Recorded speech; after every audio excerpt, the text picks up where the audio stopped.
International Chess Day, and what better way to spend it than with my dear friend Laurent Fressinet, honoring the Franco-German relationship, or friendship I should say, and commentating Dortmund Chess. Laurent, how are you doing?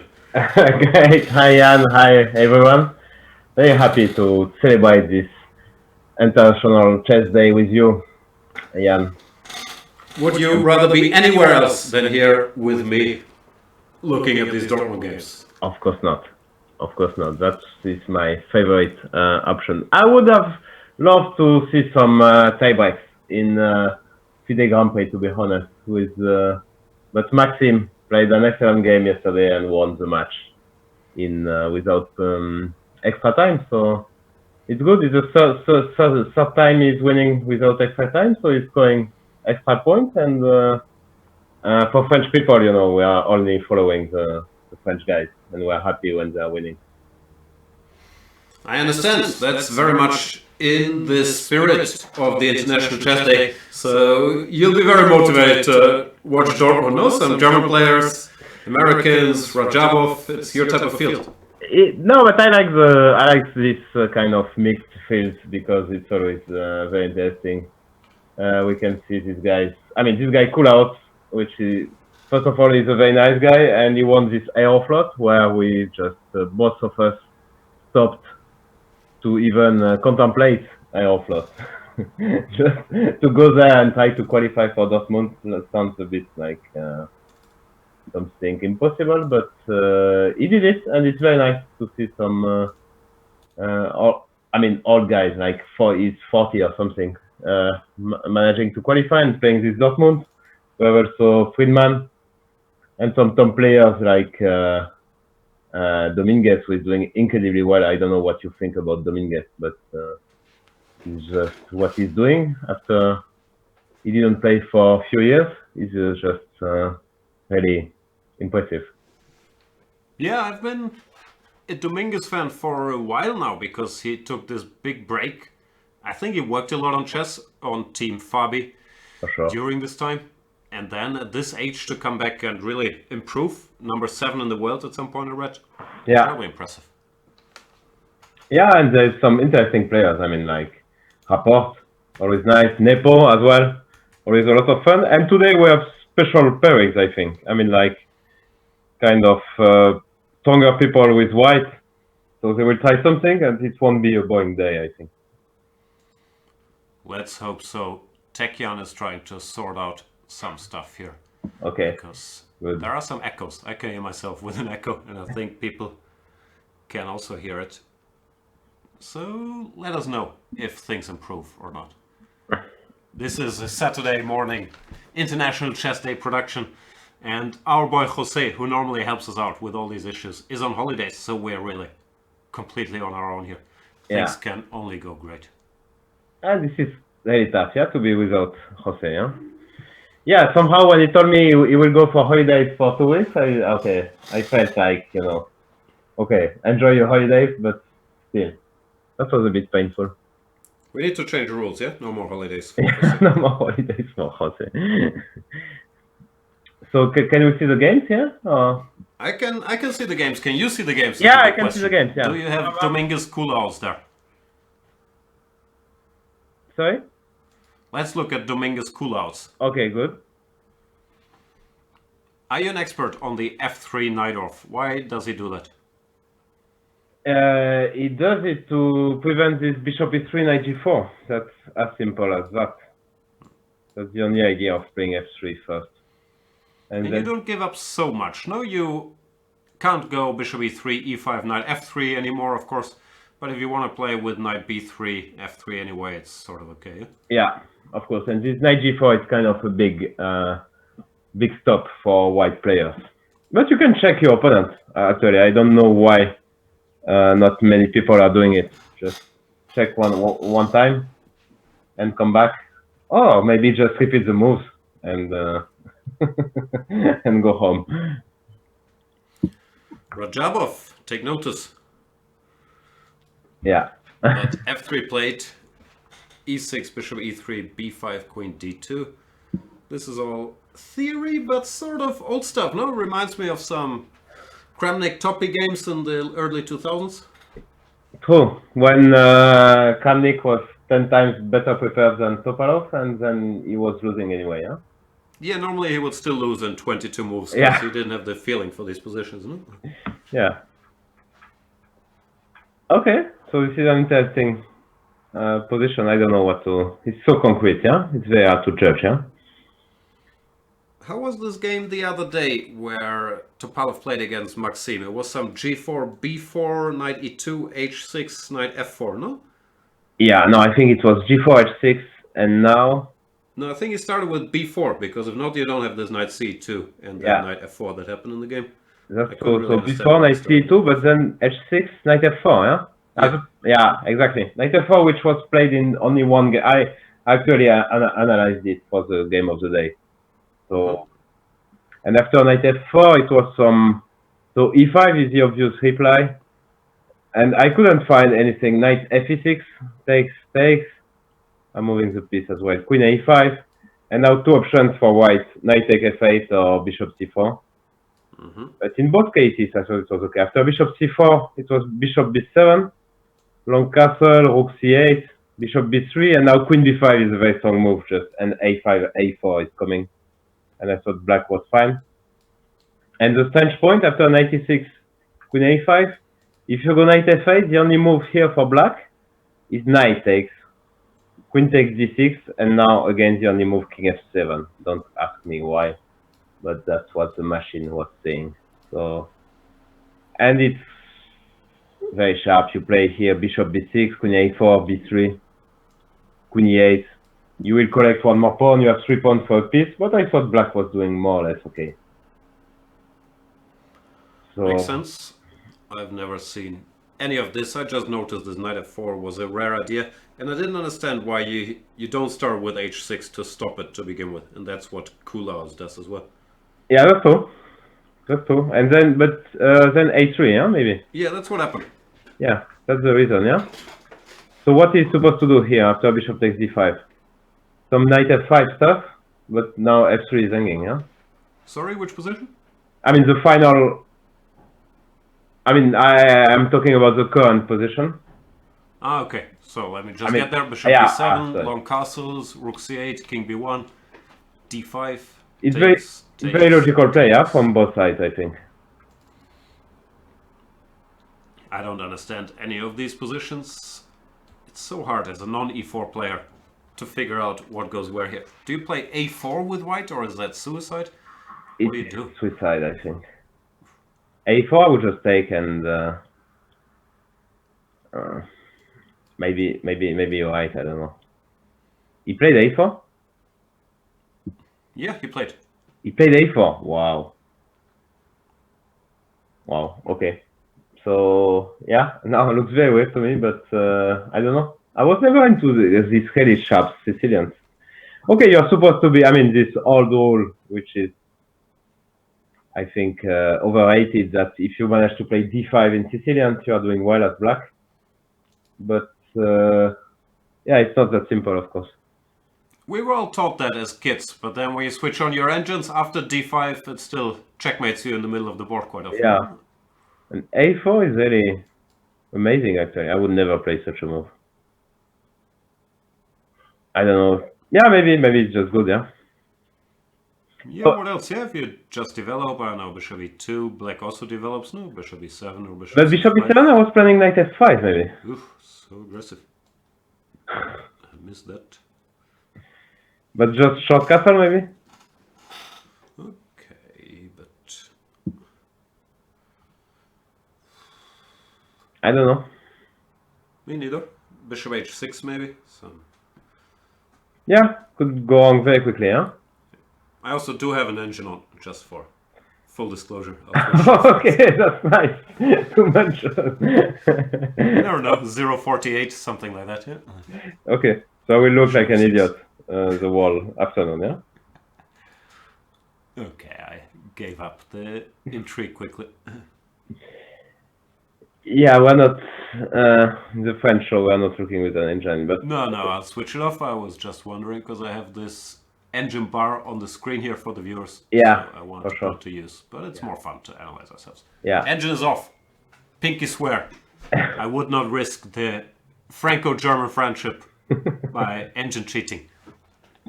Okay, good.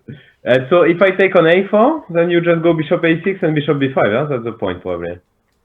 Bishop a6, I have to move my rook, let's say to b8, maybe. And you I'm just... hearing Jan's volume is very low. Is that true? I can speak louder. I can bump it up, or I can make Laurent's volume even lower. Which do you want? Bishop b5.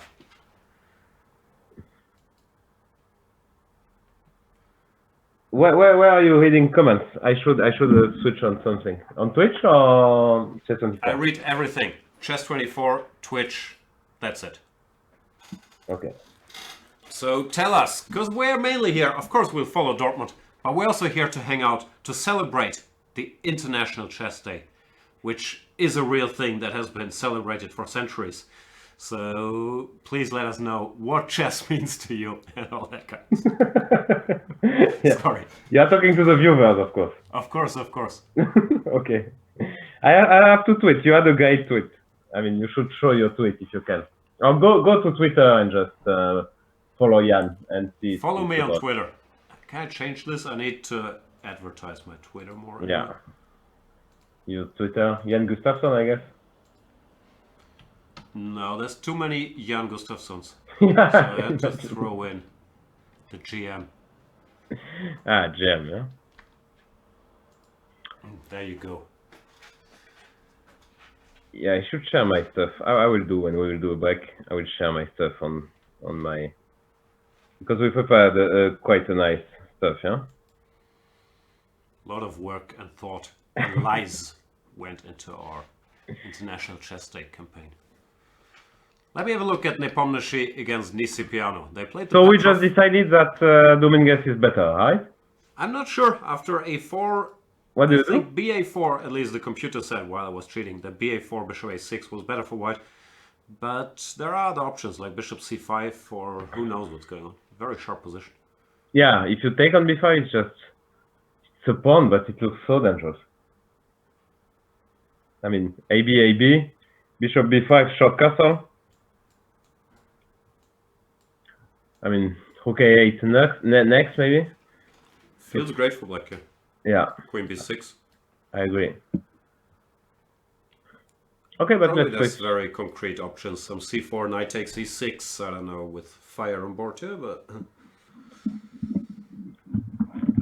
So I should be a bit quieter, yeah? Okay. I can just lower your volume further. Please. No, you speak at the same volume. I can just bump it and Yeah. bump it up and down here, depending on people's requests. And Perpetual Stalemate is correctly saying we don't want to start the first Franco-German fight in human history. Exactly. We're all friends here. Yeah. So where do we go next before this becomes awkward? Yeah. It's Nepomniachtchi no? against Nisi, maybe? Yeah. Russia, Germany. Correct. Nisipianu, in case you guys didn't know, is the German #1. Used to represent Romania, but for the last, I don't know, 6-7 years, he's played for Germany. And yeah, is the #1 in the German rating list. No one holds any grudges, especially not the current German #2. This guy. So no, Nisi's a very nice guy, and we're happy to have him. He is, yeah, a very solid player. He's creative, but normally does not take too many risks or does not overstep the boundaries. So in these strong Dortmund tournaments, he's had a decent number of draws. He has not won so many games. This time, of course, a very tough challenge with black against Nepomniachtchi. Wow. And Nepomniachtchi blitzing out, yeah? Everything. Sometimes he bluffs though, right? You never know with Nepo if he's really booked. He's bluffing. I mean, I had a match with him in World Cup. Some 8 games, and I got to know him. Because of my many draws, I lost the last game, but I got to know him, and Trust me. Okay, a bit less now, but he's bluffing on a very regular basis. So I think so too. Very confident, but it doesn't mean he's prepared everything at all. yeah. But now he wants. If he has a chance, he will play bishop h6. Yeah. Let's briefly look at the opening. Yeah. We're supposed to be experts in the Petrov. Of course, we're not, even after all these years. But this idea that Nisi plays this queen e8, I've seen before actually. It's hard to take serious because the queen wants to go to a4, queen e8 to move 8. But it's not that stupid. But I think it's quite clever that he doesn't castle queenside because it makes a lot of sense. This queen a4 when you when black king is on b1, let's say, then you get a lot of counterplay with bishop h6 and so on. Right. So maybe Nepo just had a clever idea not to keep the king in the center. Yeah, if I remember correctly, I had this question in one of my opening clinics. Someone asked me about this queen e8, and I think I made the same point. I said to just play bishop d3 actually here to keep the option of castling kingside after queen e8. Okay. Because then, yeah, queen e8 felt a little strange.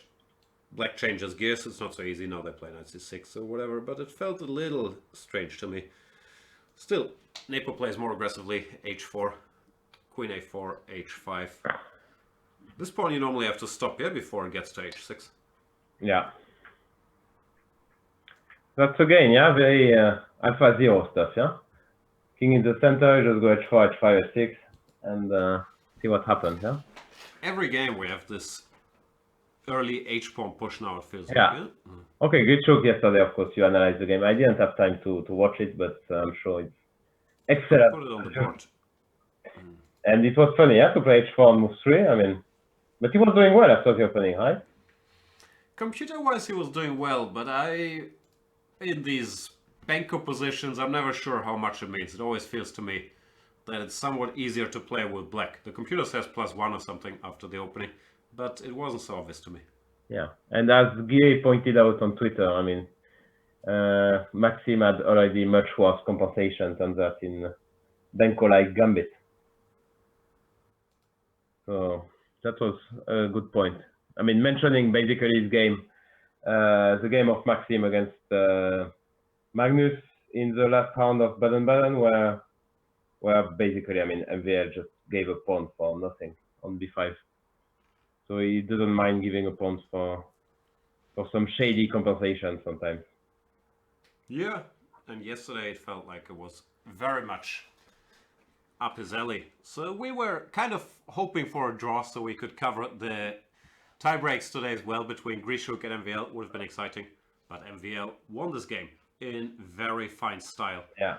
And therefore we'll play the finals against Shakhmammediyarov. Yeah, because they are both excellent in rapid, and it's always a pleasure to watch them. I mean, in Blitz, even maybe they're even like both are top 5 in the world. I mean, like Maxim is now overtook Magnus in the rating list, so he's clearly at least top 3, let's say, because it's very. I mean, this Blitz rating is you shouldn't trust too much.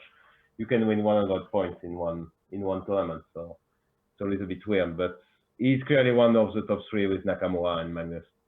And I would still rate Magnus as number 1, but he has won more events than Maxim, but Maxim is definitely a top 3 guy, and Gitschuk is probably just behind with Kayakin. Yeah, that would have been Grishuk is a exciting. little more up and down. He's also a bit older, so he doesn't have this consistency, but on a good day, of course, we all know what Grishuk can do in Blitz. Yeah, so that would have been exciting, but okay. That's a pity. Okay, that's good, of course. We are very happy for Maxim. I mean, I shouldn't lose my citizenship. About the sound difference on Twitch. I kept lowering your volume, but the complaints about the sound difference keep getting louder. So this is all very confusing to me. Maybe I should put the microphone No, it's fine. More far from me, or I'll continue working on it. okay, I don't see the complaining. Let me have a look at Twitch. So what about this position, king f1? I'm sure you didn't recommend this king f1, right? This is not your style, yeah? You like to castle and have your king safe. Okay. Ah, you came back. So I think you don't hear me. Yeah, okay. That's why you were not I hear you. answering. I hear you. So bishop h6 is a big one, yeah, in the Nepo game. Yeah, bishop d3, rook e8. He played king to f1. Is that an obvious move? No, I'm sure you didn't recommend it in your Never in my life have I recommended Yeah, king no, to you f1. like to castle. I mean, it looks interesting to me because rook can come to e1 now. Bishop h6 is a big one. I think you have to stop bishop h6, otherwise it just looks like mate to me. So bishop f8, but it's a bit sad to play bishop f8. Bishop f6 maybe. Bishop f8 I would just play rook h4 and that would be great for white. So let me just show, if I make some random move like knight c6 after king f1, then bishop h6, gh, queen h6, and we're threatening this typical mechanism. Bishop h7, bishop g6, queen h7, and also queen h7, queen h8 mate, Yeah. so it's going to be hard to defend. For example here. Yeah, so that's way too dangerous. And he played king f1 to prepare this because immediately bishop h6, bishop g5 check would have been a bit unfortunate. Bishop f8, there's rook h4. So bishop f6 maybe, no? Looks like a good move. Bishop f6. I mean, I don't like black positions at all, actually. Can I still take on h6 after bishop f6? I would just take and play bishop g7 and hope you don't mate fianchetto bishop. You're not afraid? Queen h7, king f8, h6. Bishop back. Bishop f6, yeah. But you could go rook h4 first, maybe. Intermezzo and then rook f6. h4. It looks incredibly scary, actually. Yep. Rook Yeah, let's start h4. with rook h4. After bishop f6 even rook h4, yeah? I don't know, I can't calculate, but it could be, no? Yeah. This looks incredibly scary. Bishop h4, queen g7, king e7. Yeah, and there is a chance that Nepo is still in his prep, so good luck. Good luck to our German brother. That sounds like a tough spot. I don't hear move. Okay, bishop f8, rook h4 is not maybe such a big deal, yeah? But then the wall, queen e8, queen a4, just doesn't make any sense anymore. You have to come back to some sad square like c6 or d7. Terrible, huh? Yeah. Maybe there's nothing better. Yeah, but so sad. It doesn't look Queen great. d7 on the move, no? Queen d7, yeah? After rook h4. Yeah, but just, let's say knight d4. Looks like a massacre to me.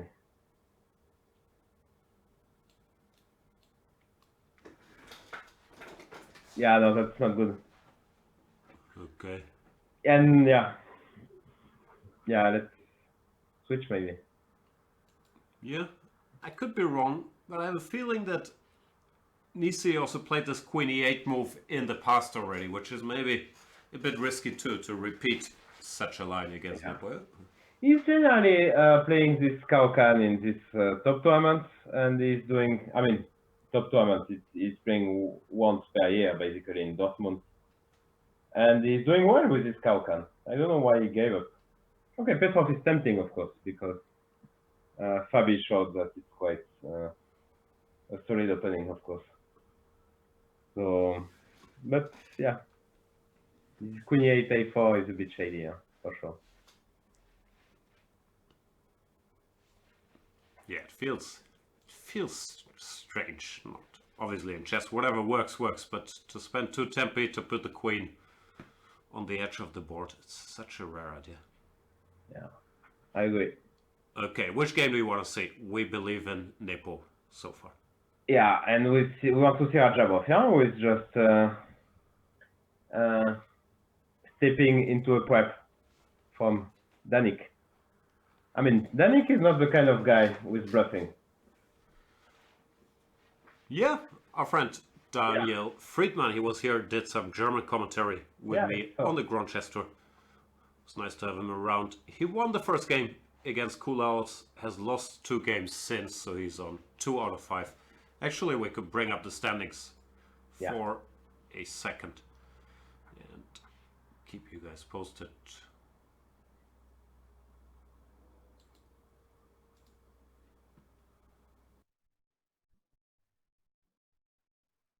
I don't see the standing. Ah, brilliant. Okay, yeah, Dominguez, yeah, he's...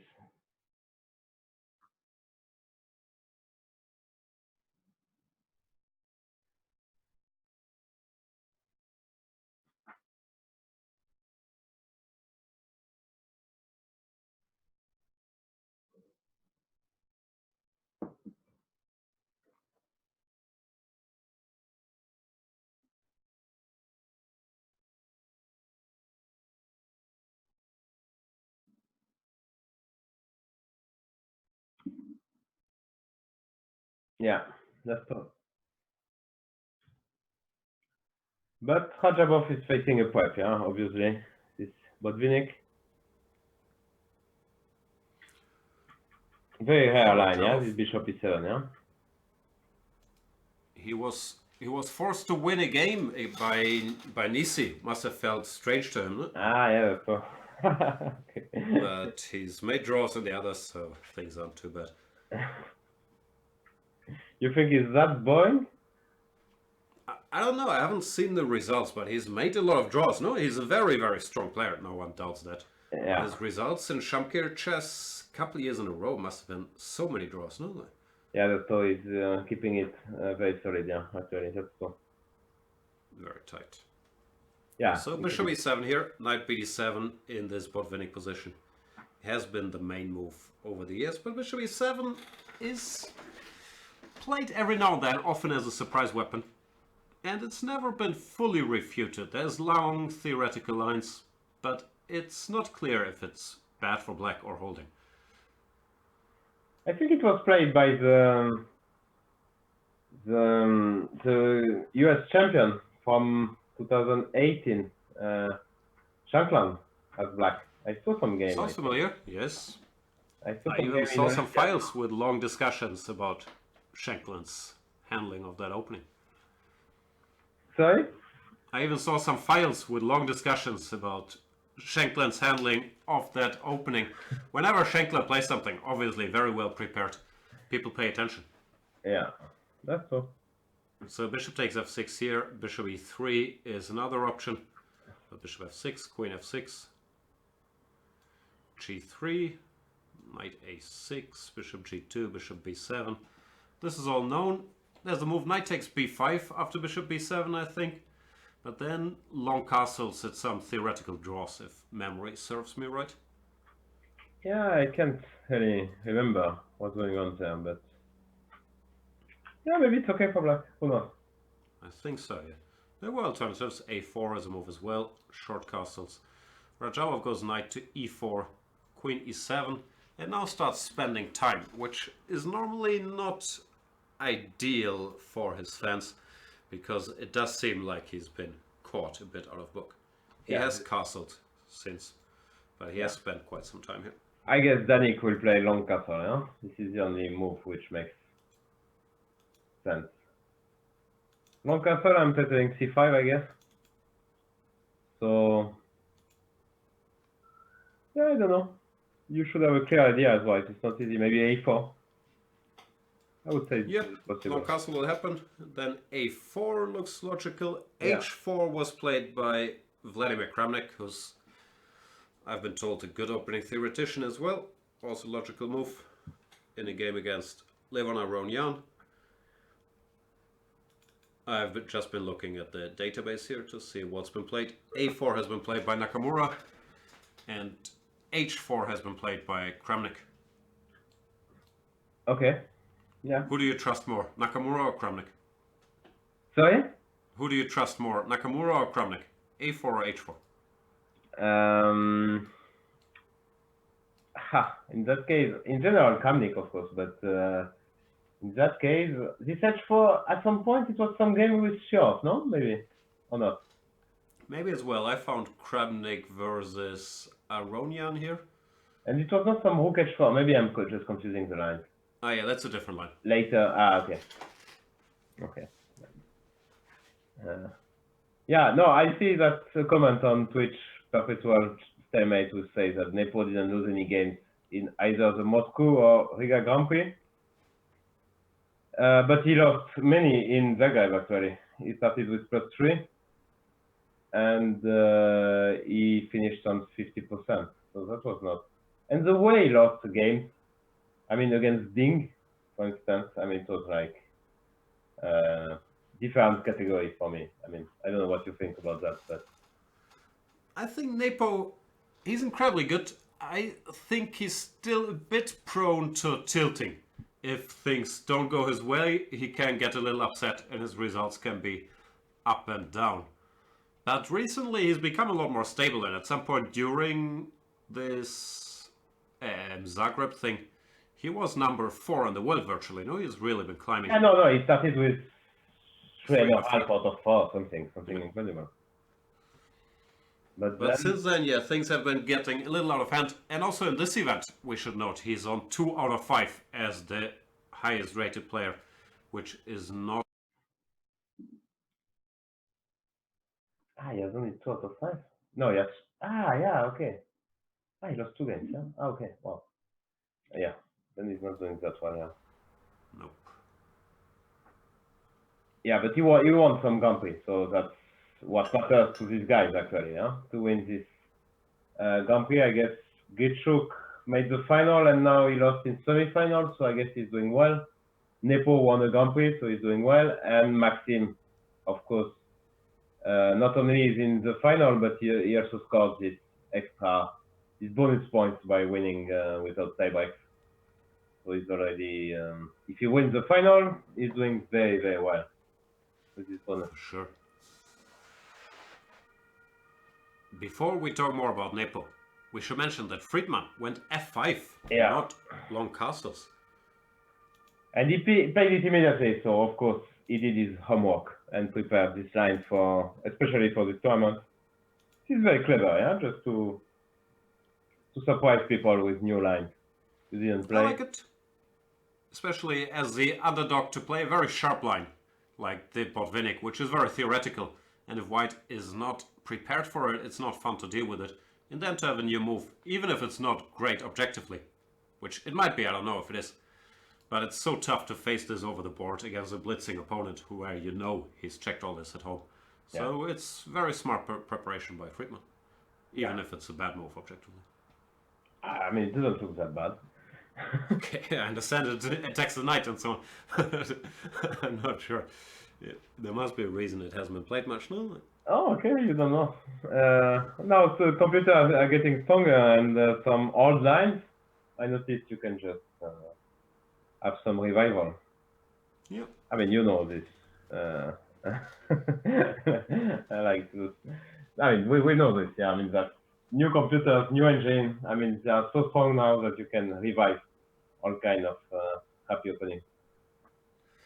It's tough. Like with every new engine, it feels like you have to recheck your old work.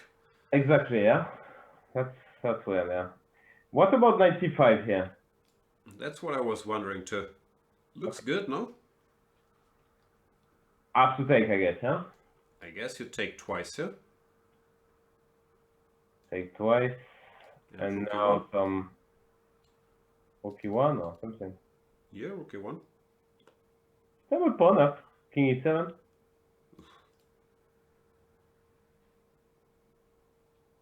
Well, maybe it's not so...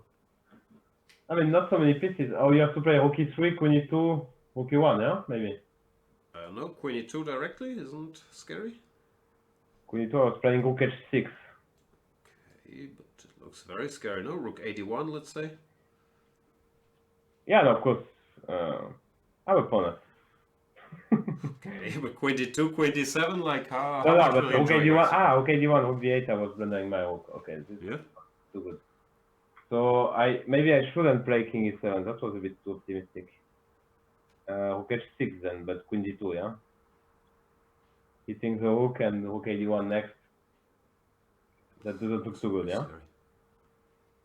Maybe queen e7, but the king is stuck in the center. I don't know. The good news is Daniel will know what to do here. That's scary, it looks. Yeah, it looks incredibly scary actually.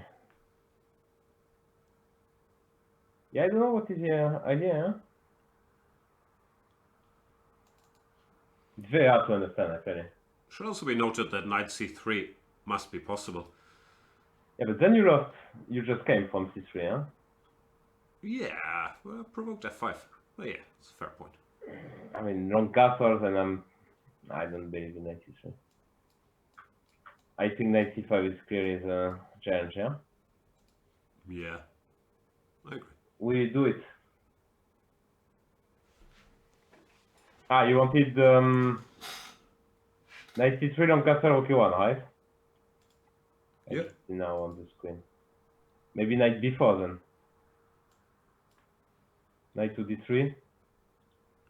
Yeah, that's true. This looks like more counterplay. c5 is coming, queen f7. Looks okay to me. Okay. But knight c5, yeah, should be move by move, and so, but it's for sure that Danik checked it carefully. Because basically, probably it's just the starting position of his analysis, actually. Because all these moves are very obvious, yeah?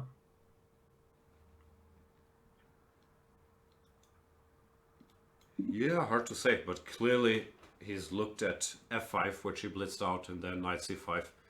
I guess is very high on your list of worries. Yeah. Yeah. Yeah, no, if you look at it without an engine, what we did, I mean, knight c5 just... in blitz game, it's for sure you are playing it. And maybe let's see this... Richie boy. Richie boy. Before we get to Richie boy, let's check Twitchy boy. What are people telling us on Twitch? I'm checking Twitch actually. Not much. Mr. Dodgy Chess is saying, first of all, there's a discussion how much louder you are than me, but then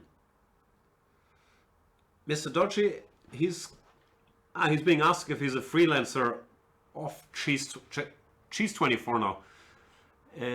He says, I wish. Do you want a job, Mr. Dodgy? I thought you were busy with your horses, with your streaming. I thought you had no free capacities. That's news to me. Okay. That would be nice. Anyway, huh? that's exciting prospects there. And John Urschel, is that the John Urschel is saying, Mr. Dodgy Chess, they need to get you on the payroll. Official Chess24 viewer. I thought freelancer means doing free stuff. I got it wrong. Payroll, less excited. But Mr. Dodgy is saying he does have 40 till 50 free hours a week. Yeah, I saw that. Not a lot of time, but okay, we'll think about that. If only Mr. Dodgy had like a stream or something where we could watch him. I've never seen him. I don't know what he looks like. I've been told he's an old man, but we don't know.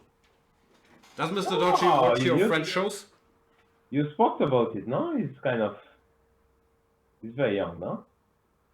Mr. Dodgy. There's different accounts on that. Svidler told me, and I have no reason to not trust Svidler on this, that Mr. Dodgy looks like a 40-something-year-old man. Mr. Dodgy himself claims he's like 30, 31. Yeah. And I've seen a picture where he stands next to some rock group. I wasn't sure which one he is, but from that picture, the guy who I think it is looks like he's 30-ish. So it's still very unclear. Okay. As a man in my 40s, I can attest. He looks much younger than me. No, don't you look younger. than what you really are. I'm trying to dress like a 20-year-old, but I can see that. Yeah. you can't hide the receding hairline. But thank you. Yeah, you're very welcome. This is a friendly day where International we are Chess Day, ladies celebrating and chess gentlemen. and friendship. So that's cool. Let's look at the Hungarian player Richard Rapport against the Polish. I was gonna say number one, but Duda might be higher rated than Wojciech now. So maybe he's number two. What can you tell us about Rapport? Rapport was, of course, a super talent coming up, very famous for his reckless style, his love for openings like c4, e3, g4 on the first three moves. He's become a little more solid, no? I met him in 2012. He invited me to coach him actually. Wow. To have a training camp in his house, so I went there. And he was playing very normal openings, some very boring styles that you would definitely observe to play, some Nimzo, Knight F3, I mean some. And then suddenly, I even took him as a second in Aleka in Memorial, and thanks to him, I played Chigorin against Kramnik, and I won that game by miracle. Check out that game. That's a beautiful game. You checkmated Vladdy. Yeah, but that was Richard's idea to go for Chigorin. I didn't have any better idea because I was a bit, you play Kramnik with black, you are a bit nervous, yeah, before the opening, yeah, because you don't want to end up with collateral damages after the opening, which is tough. So I thought Chigorin makes a lot of sense, just to surprise him. And Richard had some files, and I mean, it looked like a cut, but okay, I just played it and won the game. So thanks to basically his advice. So, and then suddenly he started to play all this crazy stuff. I basically lost touch with him because, okay, I started to work for Magnus, and of course that was not possible to continue playing, work for Magnus, and have training camp with Richard. It was a bit too much. But he is incredibly talented. This I mean, he found some studies very quickly, which even some of the top players in the world didn't find. So I was really impressed with him. Wow. Oh, yeah. I once lost to him when he was still young. I think it was maybe 2012, somewhere in that neighborhood. And I felt cheated because he played the normal Queen's Gambit mainline, and it felt very unfair. I was hoping he would play like c4, e3, g4, but he didn't. This is an opening he's played. Yeah, no, for sure. No, but now he just he won a tournament in China, I think, recently, and now he's playing some more normal openings. Exactly. Huh? c4, e5, g3 in this game against Wojciech, who of course is a fantastic theoretician in his own right. Used to be Vichy's coach for many years, or second, whatever you want to call it. Knows a lot of openings, and for a while he was one of my main guys when it came, especially to checking white games. I would always check what Wojciech was doing. Yeah, he's very well prepared, of course. Yeah. He's also my teammate in Baden-Baden, so every Saturday night at dinner, I'm always fishing like crazy. I'm asking some random questions. Tomorrow I might be facing the Bogo Indian. Any opinions on this move? And he's always very helpful. Okay. I'm sure he's secretly annoyed, but he's very, very good. Very good. Greetings to Mr. Wojciech and to Mr. Rapport, also my teammate in Baden-Baden. But I don't ask him that many opening questions. Yeah, no. Against me, actually, I played him in Reykjavik like a couple of years ago, or maybe 3 years ago, and he played one f4 against me. Okay, I lost in 20 moves, so that was... yeah, but why not? I mean, it's changing. But now he came back to more... I mean, that one is very, very regular, of course. It's G3. Yeah, G3, Knight f6, Bishop G2, Bishop C5, a move popularized by Laurent Fressinet. In a morning Bundesliga game. Exactly. Yeah, keeping black's options open, you're not committing to Knight C6 or D5 or anything yet. So Knight C3, he goes C6. There was a recent game, So against Ding, I think, which So won. in this line.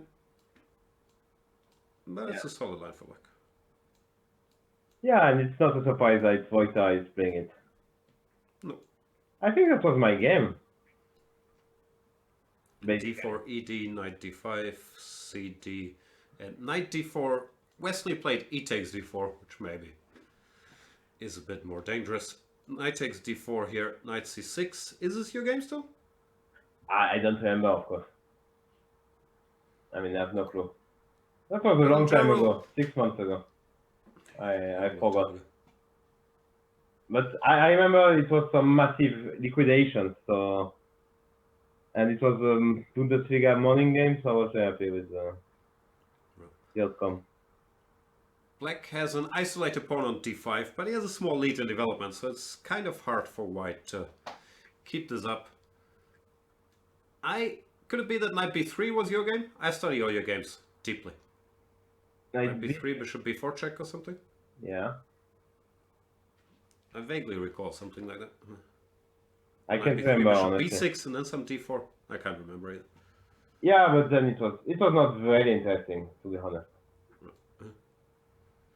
So rapport after knight C6, he goes for knight takes C6, B takes C6. What is this? Hanging pawns? Yeah. Yeah. But it's missing one. We should ask Dortmund, yeah? What piece is missing here? I think more knight is missing, no? At least. For white or for black? For white, yeah? To have some edge. Maybe. We should know. I mean, we record like 8 hours of video series with him. And he's talking about hanging pawns at some point. I think the content of the English and the French method in chess might be very different. Maybe the hanging pawns are secrets only for the French viewers. That's possible, yeah. But yeah, I agree. It sort of looks equal because it's hard to really attack these pawns. No, queen b6, bishop e6, and yeah, you need the knight on a4 to annoy. That's the point. If you have knight a4, b3, then okay, you're doing. It's a different story already. Okay, let's have a look. Queen c2, queen b6, castles, bishop e6, bishop d2, and d4. Simplifying. That's typical Wojciech, yeah? Keeping it clean. Yeah, he doesn't want to mess around too much. Yeah. Some rook c8, rook d8. Nah. It's not his style, yeah. d4. Takes. Bishop c3, rook a d8. Yeah, no, I've trouble to believe that it will be something else than a draw in that game, yeah? Yes, c5 is coming. These pawns aren't too weak. And we can't take one, yeah? Takes. Queen c6, that's queen b2. And bishop c6, that's rook c4. That is the game, no? Actually. Ah, sorry. I didn't update. Oh, this happened already. Queen c6, queen b2. a4, he played. a4. Okay, white is a bit tiny, more pleasant, but... Yeah, can't be much, no? No. c8, queen a6, queen b6, or whatever. Yeah, queen b6, yeah, let's say. Yeah, probably just tight for door already, yeah? Even rook d2 makes sense. Settling rook f2. Why not?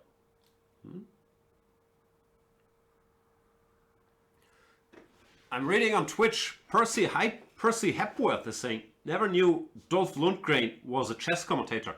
No, that's French Grandmaster Laurent Fressinet, not Dolph Lundgren, aka Ivan Drago from Rocky. You're mistaken, Percy.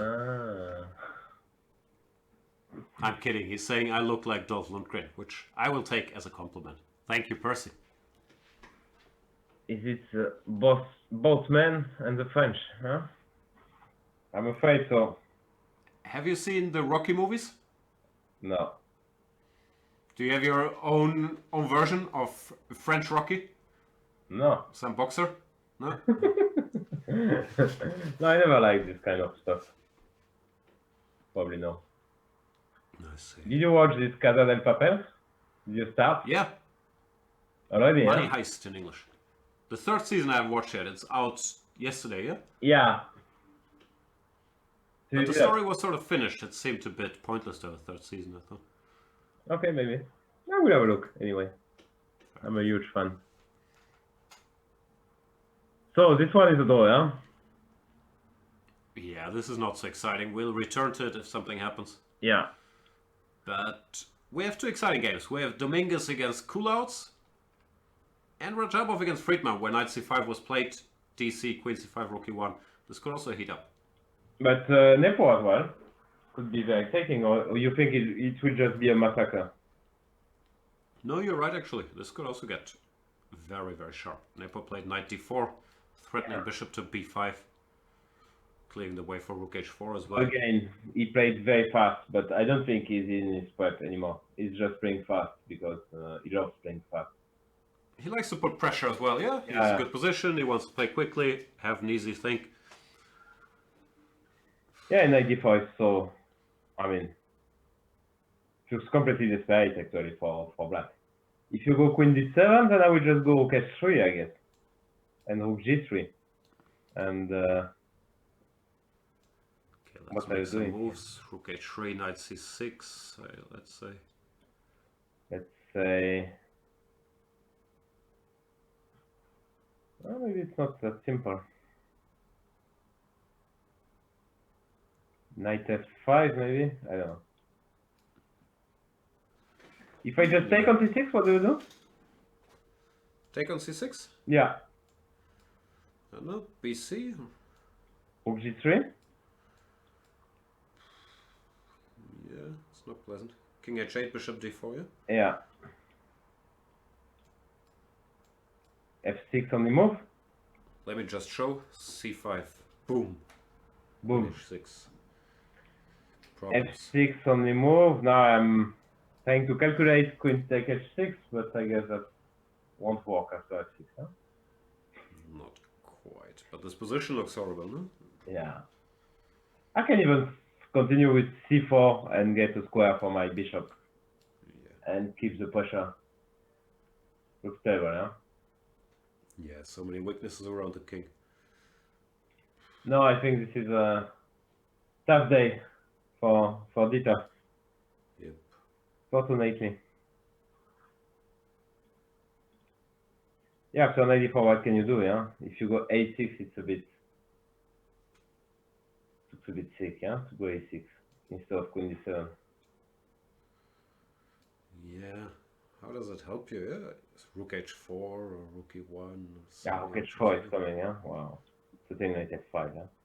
Okay. That one is hopeless, yeah? I mean, It is strong, but looks bad, yeah. Galactic 92 is asking, now I'm reading Twitch as well. How is it possible to crush 2650 gems by blitzing the wall game?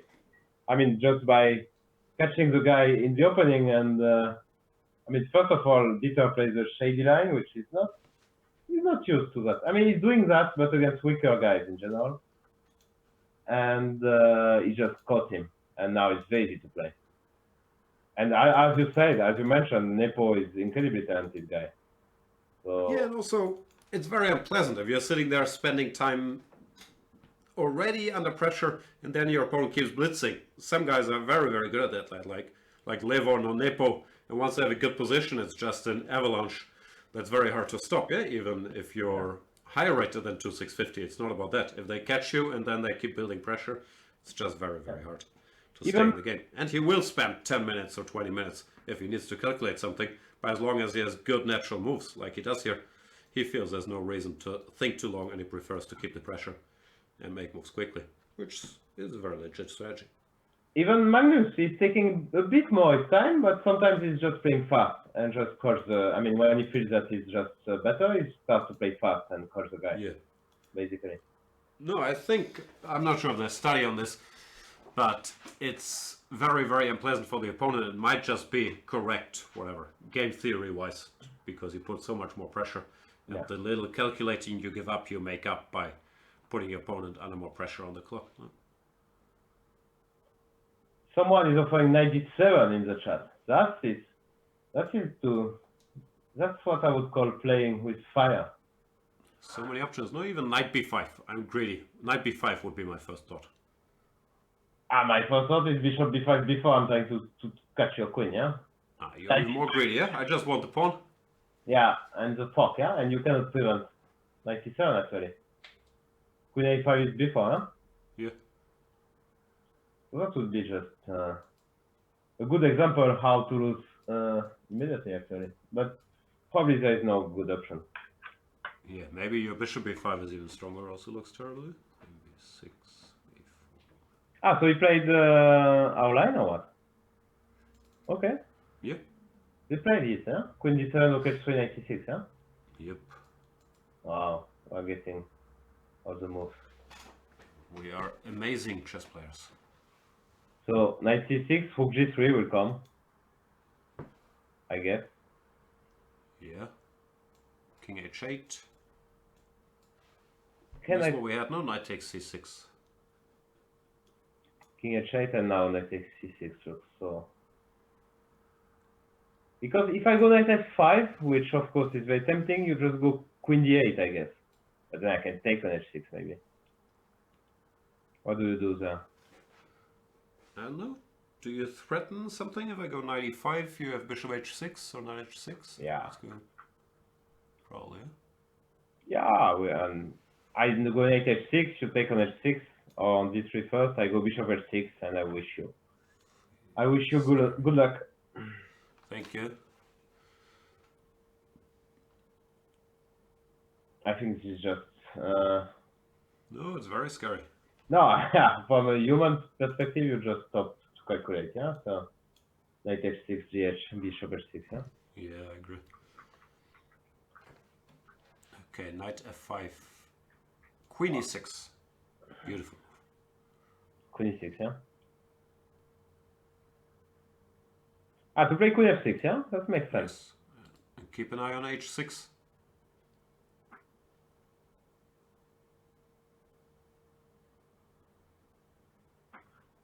Yeah, someone is saying king h8. Yes, I was thinking about king Knight h8. c6, queen c6, bishop h6, yeah? Yeah, that's very possible that it works.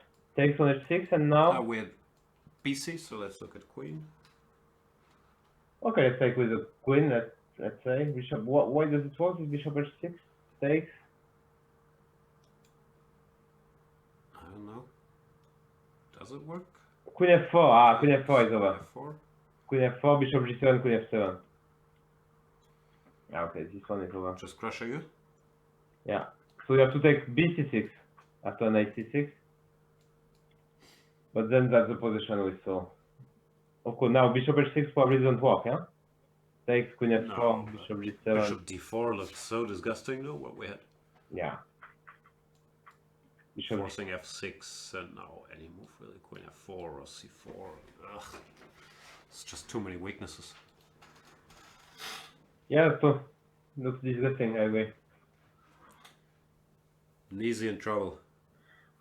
What? Yeah.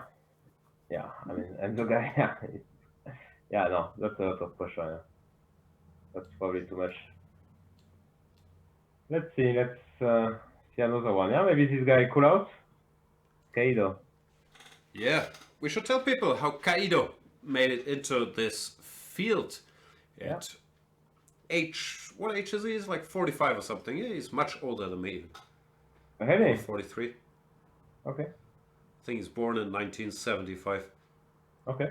So he won the Aeroflot Open, a very strong open tournament, defeating all kinds of strong players along the way. No, he beat Masood Liu, Jeffrey Zhong, Yeah, that was very impressive. That was really... Lei Kwang maybe. I mean, this Aeroflot tournament, you don't have elite guys, but you have really a lot of close to 2,700 guys. Very, very tough. And some of them are 2,700. I'm not sure if Fedoseyev played, maybe. I think so. Yeah. Many, many tough guys. And yeah, that was really impressive achievement.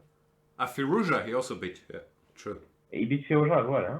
Thanks, Eldorado won. He's 43. Yeah, at age 43, impressive achievement. And that's how he earned the wild card to this tournament, because often you don't see 2-5-60 guys in these close super tournaments. No, that's for sure. But he earned his way. Yeah, even the Germans playing only high rated. As you can see from his opening now, he has this uncompromising style. So sometimes it's just everything goes his way, and he wins many games. So that's nice. We Tough don't guy, know. yeah. He plays Grunfeld, Najdorf, Yeah. goes for it. Not afraid. And here after a4, he gives 2 pawns. Bishop c5, ab, just castles. Yeah. Yeah, he's not afraid. Yeah, that's for sure. Yeah. What does he want after BA? He just want Queen B6 or something. Yeah, just to play for. Maybe. What I does guess he want so. after BA? You think he wants Queen B6 or something? Maybe Bishop B4 or I don't know. Maybe 95 he wants as well. I don't know. What does he want? That looks. And why Lenia is thinking that? Unpleasant spot for a guy like Lin. Yeah, no, of course he's the big Yeah. favorite, but he's a very classical player. And then to get attacked here in a very unclear position against a guy 200 points lower rated, it's not what you want normally. So let me try C4 instead of BA. First, greedy question: can I go bishop takes d4? Yeah. You can, of course. I go Bishop takes. Bishop f3. I wanted Bishop G7. Oof. But King g7, no? yeah, Queen C3, but you have Queen f6. Just giving my pieces and you are taking them, yeah? That was sad. That is the plan. Not very friendly. Okay, so C4, Bishop D4, yeah? Because if you go Bishop A8, then the idea to that Knight C6 would work somehow for me. Which is probably correct, but this Bishop D4 is a very simple and very effective way to... But Bishop D4, CD5? Yeah, I was thinking about this. I wasn't sure what this position was. Bishop e3, Queen e3. Now some move like Knight f6. Okay. Yeah, I don't know. Yeah, Messy, but it feels okay for black, no? I agree. Feels okay, yeah. King is just weak. But Linear, he likes this long thing, yeah? Somehow. He's a bit like Fabi, yeah? He likes to calculate and be precise and correct guy. Yeah? He's not a bluffer, I will say. Yeah, no, for He's sure. not Nepo, yeah? He won't blitz out moves. Yeah. No, for sure. That's a different style. But look at his clock. I mean, he has 45 minutes.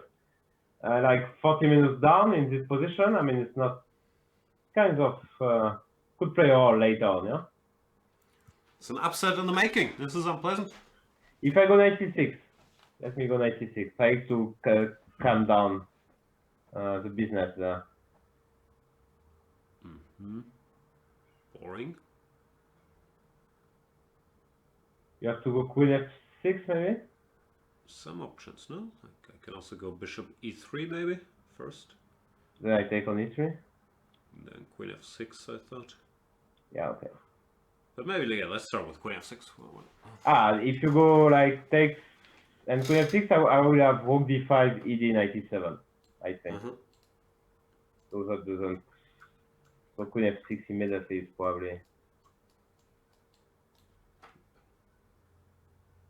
Yeah, I don't know. It's probably calculating something like that. Let's say Bishop C5, Knight C5, Queen D4. I don't know. I want to get my Knight 7 check in. I understand. And just one more question for you. If instead of taking on C5, I go G5, what do you do? Such a mess, So yeah? many questions. Queen f3 is just Bishop e2, yeah? I was planning Bishop C5, Knight C5, Knight E7. Also, But maybe Bishop E2. Or takes first. yeah. Sorry. Bishop c5, Bishop e2. Second Bishop E2. No, good point. So, yeah, he has many options, I guess, then. Yes, at least two we can see. I mean, just being greedy and taking the pawn, and this Knight C6, which doesn't look that simple, actually, to miss. I mean, if you just play Bishop C6, BC6, Rook C6, Ah no, now you no bc6, bishop e3. Ah, I can even go queen d7 if I want to. Sorry, I didn't catch that. After knight c6, just take it. Yeah, take bc6, and I wanted to play bishop e3 intermezzo, but I can even. The idea is queen e3 or c6, but even there, I think white is better. Should be better for white, yeah. Yeah, at least And white if is I play safer. queen d7, probably it's just very good for white as well.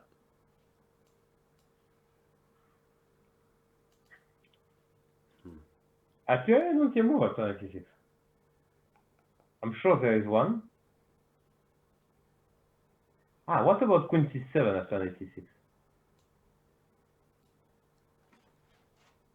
Ah, that could be clever.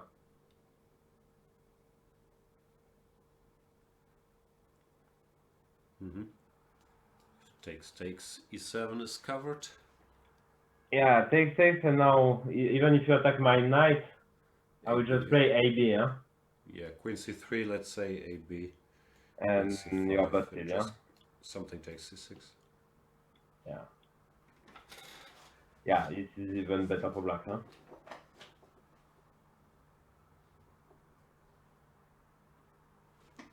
Yeah. In the meantime, Twitch is naming guys that Kulouts beat in Aeroflot. Firouzja, Weyi, Dubov, Parham. How many games did he win? I recall he only won with the black pieces. He beat like the whole field with black. It's impressive. Yeah, that's sick. Oh, it's very nice, actually. Gives hope to us, no? Oh, still not. Yeah, now that we no longer have Rauses for inspiration, we need a new hope. Yeah. And don't get me wrong, I'm not implying Kulouts was cheating. I don't think he was at all. Yeah, no, it's pretty sure it wasn't. No, of course not. I'm just saying. Yeah. Rapport against Wojciech has ended peacefully. Okay, that's not surprising us. Yeah, so look, Richie became much more reasonable in his approach, and that's why he has much better results these days. Yeah. Now he's stable 27-30, which previously was not. I mean, he's not. When it's a draw, he's not doing something crazy or anything like that. I have the feeling sometimes, though, that he might be a little fatigued with chess, or at least sometimes he complains that the schedule is too tough and he doesn't have the energy. I'm not sure. I still think he has room for growth because he's such a talented guy. Yeah, but it's difficult if you're not. I don't think he's really working hard, so then it becomes tough, yeah. I don't know. I see him playing a lot as well. Yeah, then it's not so easy to recharge the batteries and get the work in. Also, the problem, or I don't really know, but I guess the problem at this level is you're not quite in the super tournament circuit yet where you can pay seconds and organize training camps and that kind of stuff. So he's still more or less trying to work his way up by himself, which is, of course, much tougher. Isn't it? Yeah, of course. Yeah, that's a big difference, yeah. Yeah, I can only agree. Yeah, all these guys, these top guys, let's say, well now, who are playing Zagreb, for instance, they have seconds who are working all year long for them, basically. Just like I cannot name a guy who is on his own. Maybe Mamedov. Well, maybe even Mamedov. I'm sure he has some other guys. Sure, he has resources in Azerbaijan. Yeah. No, I don't know who he works with, but he's always had guys around. Yeah. So that's of course big issue for these guys. That's not easy. So which game? Let's go to Rajava Friedman. Looks fun, huh? Yeah. Takes so OK1. Is he still blitzing out? Not really, huh? Collecting 92 is saying he's still trying to pay back his bank loan for the 2012 Fressinet camp. That's possible, yeah. That has been Richie's been in debt ever since.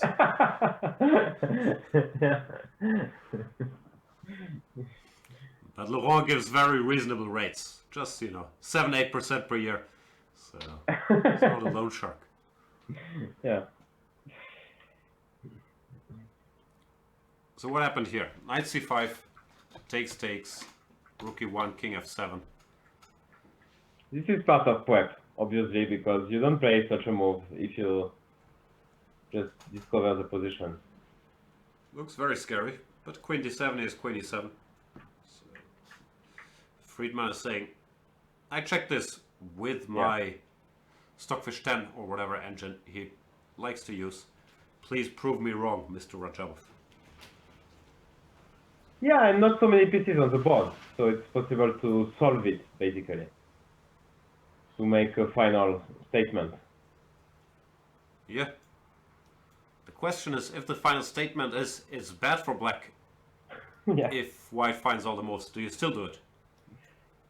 Yeah, that's... I don't know. Then it depends, but I don't think it's Daniel's style, yeah? To go for something bad, actually. I don't know. I think he can bluff. Okay. He likes to stick to his guns, to his Petrov. He has these shady bishop g4 lines, which he must know there are some problems. Okay, so Anyway, queen e2 plate. Black still pawn up, but weak king. So what can we do here? We have to protect this guy, yeah? Rook e8 looks very poor to protect it. But rook h6 maybe. Why not queen e7? I want my queen away from c5 to go c5, not to exchange stuff, or maybe not. Queen e7, then... Yeah, maybe. Yeah, I wanted to go queen e5, but it's not really preparing anything. I think Jan just left now. Some small issue. So we just keep on saying under moves while he's not listening. So I'm listening. Always. Okay. I thought you left at some point. Back. Queen e7. You can just leave the... stand up and leave the show, yeah? I just did, but I'm back here. Au revoir. So queen e7 looks kind of very solid move, yeah, you're right.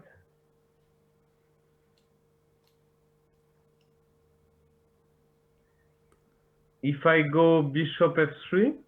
Yeah, I was just thinking about this to give it a check. Huh? Yeah. Let me first show what not to do. c5, bishop h5, king f6, queen e5.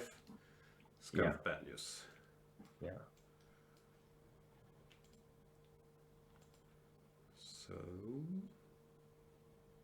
if I go c5, bishop h5, king g7, do I lose? No. But you know, I was almost... I realized that I can take on a8. Okay, then bishop f3 of course doesn't make any sense. Takes and queen h5 check. And if you go... Where do you go? Oh. King g7, I just go queen f5, right? But the rook ending, aren't these things drawn normally? Yeah. EF? Yeah, this is... King No, I f6. can lose easily, yeah. Rook a2 coming, yeah, that should be fine. Yeah, that's more than fine, probably. Yeah. So bishop h5, king g7, I'm just... yeah, no. Looks okay. Yeah, I like your queen e7, just very simple chess. c5 next. Hard to see. How do I continue my initiative here? Yeah, queen e7 plate. Okay. Looks like Daniel did some homework, no? Yeah. When he joined me in the German show, he said he's watching anime all day. He doesn't work on chess at all. Maybe it was to lure Rajabov into a fast sense of security. Very likely. Yeah, no, but I think it's just... he will escape this one. Looks like it's going to be a draw. Yeah, I don't think he's going to lose that. Also, Daniel, the more limited the material becomes, the stronger he becomes normally. Yeah. He's not an opening specialist, but he's a very good technician. So I think he's going to be okay too. Did he play queen e5 or you just moved it? No, queen e5 was played. Okay. So time for repetition now. How do you repeat? Queen f6? Queen f6, check queen e7, yeah? Yeah. makes sense, yeah. Also, very Rajabovian. Yeah. Yeah. No, good job by Daniel. Good homework. And typical underdog preparation, yeah, as I mentioned earlier. You want the sharpest line possible to Sorry. negate the difference in playing strength. All right, shall we take a brief break? Because I need a new coffee. And you Yeah, need me too. some I Pain need a Blanc, coffee. some Okay, just Coca-Cola. Dominguez played Bishop E2, which was we didn't mention, and just maybe a quick look at Bishop E2. Okay, just to protect its F3 and keep the threat, but I guess AD5 is kind of now Looks the very slow, this Bishop E2, no? We no longer have this Knight C6 stuff after AB. yeah, that looks a bit weird, but maybe he didn't make anything work. That's the point. I don't like it. No. Also, after a long think, it often means he didn't like the sharp lines, Knight C6 or G5 or whatever. And then sometimes you just play any move to make a move. Exactly. And yes, so 37 minutes. So maybe an upset today, as you said. Now Kurout is doing very well in that game. Yeah. We'll be right back. Thank you guys so much for joining us on this hashtag International Chess Day. We have this little promotion thing on Chess24 where with the voucher code Chess Day you can get 2 months for the price of one as a premium member, giving you access to all of our great video series. Laurent Fressinet on the Berlin. If you never want to lose again, you can study that. If you want to lose again, you can watch some of my series. So there's a lot of good stuff out there. Thank you, Laurent. We'll be back soon.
Welcome back, everybody, to our coverage of the International Chess Day, where I am here with Grandmaster, Magnus Carlsen trainer, two-time French champion, Mind Games 2012 winner, Laurent Fressinet, and we're looking at the remaining games of Dortmund Chess. Thank you. Thank you for reminding my victory in rapid section in the World Mind Games 2012. I'm very proud of that. I don't know how.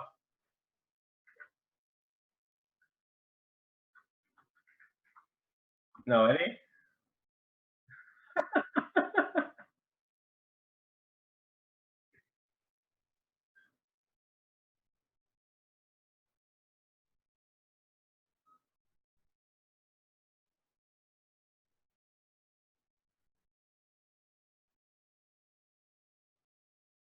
No, that was very strong. No, I was kind of.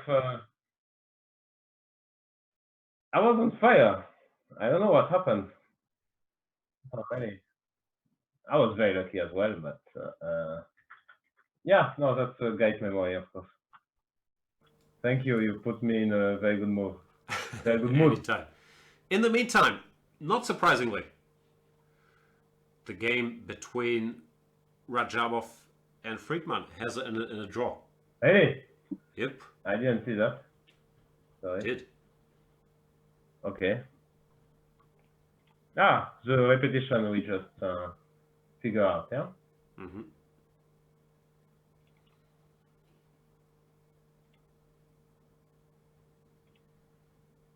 So that leaves us with only two games. One of those is Nepomniachtchi Nisipiano, where Nisipiano is in trouble. Nepomniachtchi playing quickly, knight takes c6 is on the board. And we've looked at both queen c6, bishop h6, which looked crushing, and bc, bishop d4, which also looked bad. I'm just sorry, I'm trying to tweet, which I did manage now. Took me 5 minutes. Okay, What's your Twitter account? Let's plug it. My Twitter account is Fressinet L. At Fressinet L. I tweeted my, let's say my first, this picture was taken when I was second of the world under 14. Wow. Karpov has been cut. He was giving me the trophy. That's beautiful.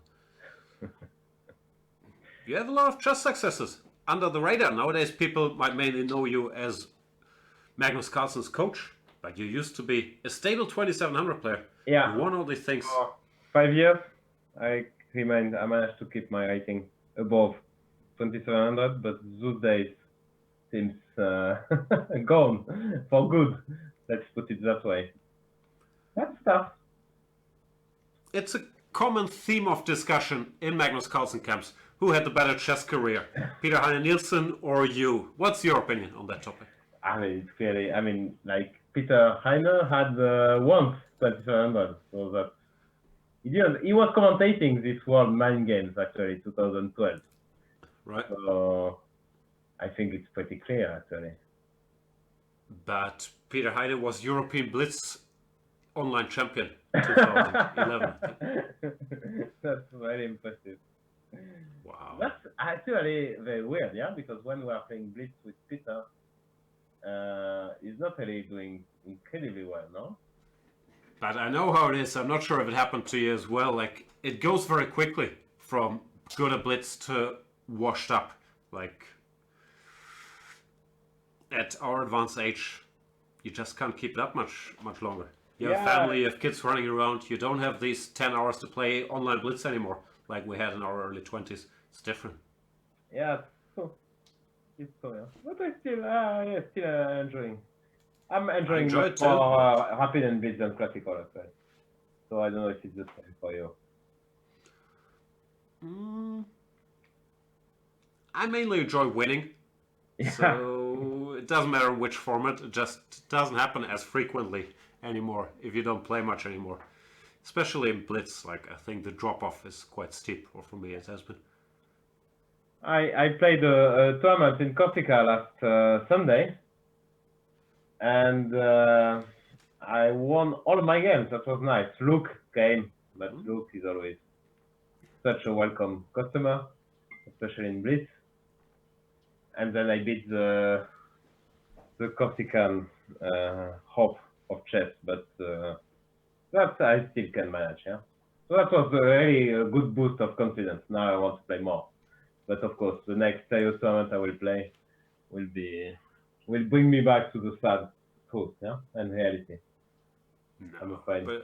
but you're still closer to real chess.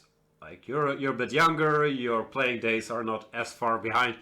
You're not as resigned as I am. Like you still have a comeback in you. Yeah, I'm still. Yeah, but I'm not some. Look, I declined this. We were both qualified actually for this Isle of Man. Oh yeah, I have to answer them. I don't think I can make it, but I'm still on the reserves list. I have to answer them. It's too late. You have till the 17th of July to confirm. No, I have till 29th. Ah, really? Wow. Because Okay. I'm on the next reserve list. Like not on the first reserve list. Ah, okay. Yeah, Aperon23, which is a French follower on Twitch. He says that I want to play the next World Listen Rapid, and that's the first part of the sentence is correct, but the second one is not really correct. I would really love to have a good result, but let's say top 20 is already would be kind of nice. In Rapid, I think I have a chance to make it, maybe, but in Blitz, I mean, these young guys are just way too tricky. I'm afraid. But that's a lot of fun. What are you? No, I just put up the final standings of Mind Games 2012 again to motivate you. Okay, we should talk about the games. What's happening to Lenier? Yeah. Let's have a look at Lenier. So Lenier just speed up the process. Yeah? Now it's playing faster. Queen b6, very logical move by Coulot. Yeah. Bishop c5. And now many Black has a options, yeah? choice. Looks so horrible for white, no? With this open Yeah. A file. You want to play... I mean, if I could, I would take with the knight. Just to bring up the knight into the attack. I'm not sure. Rook c5 also looks tempting, no? Threatening rook b5 and preparing other rook to a8. Like, Yeah. both look very scary to me. But yeah, knight c5 as well. Okay, rook c5, I would go c4 maybe. Does that work? Okay. You know, maybe you can go just bishop c4, rook c4, queen d7, and rook b4 as a minimum. Yeah, rook b8 we also have as a minimum, but might not be that much in here. But yeah. Black is pressing for sure. Yeah. Yeah, what else after rook c5? How can you prevent rook takes b5? It's not easy. No, moving the knight looks impossible. No, you'll just get Yeah. checkmated. Rook a8 Yeah. or rook b8 or whatever. Yeah, knight c3, yeah. Rook a8. Just crushing, yeah? Galactic92 is asking, what? Laurent won the mind games? Why were you keeping this a secret? Apologies. Laurent just never brings it up. He's too humble. Oh, come on. I'm talking... it became even a joke, yeah, in our camp. We can tell. It's a bit of a running gag. But yeah, that's it's why a great result. Actually, that's why you brought up this topic, yeah? No, I'm also jealous of it, but Okay. we like mentioning it, yeah. Yeah. Yeah, that's why I'm regularly mentioning that in our camps. And Ape Iron is saying, you should ask Jan to get you an invitation for the Bangkok Open. Sounds a good plan for a semi-retired player. Believe it or not, I did get Laurent an invitation to the Thailand Open. Cool. He turned it down. Which I turned down this year, but maybe next year I will definitely join. Join the Expendables Yeah. in Thailand. We can have some live shows there. Maybe an office there. A Chess24 office, no? I've been working on this for a while now. So let's look at knight takes c5. Knight takes c5, so I guess you want... Also looks scary, no? Like, less Okay, direct, okay. but just long term. Rook a8, rook b8. Oof.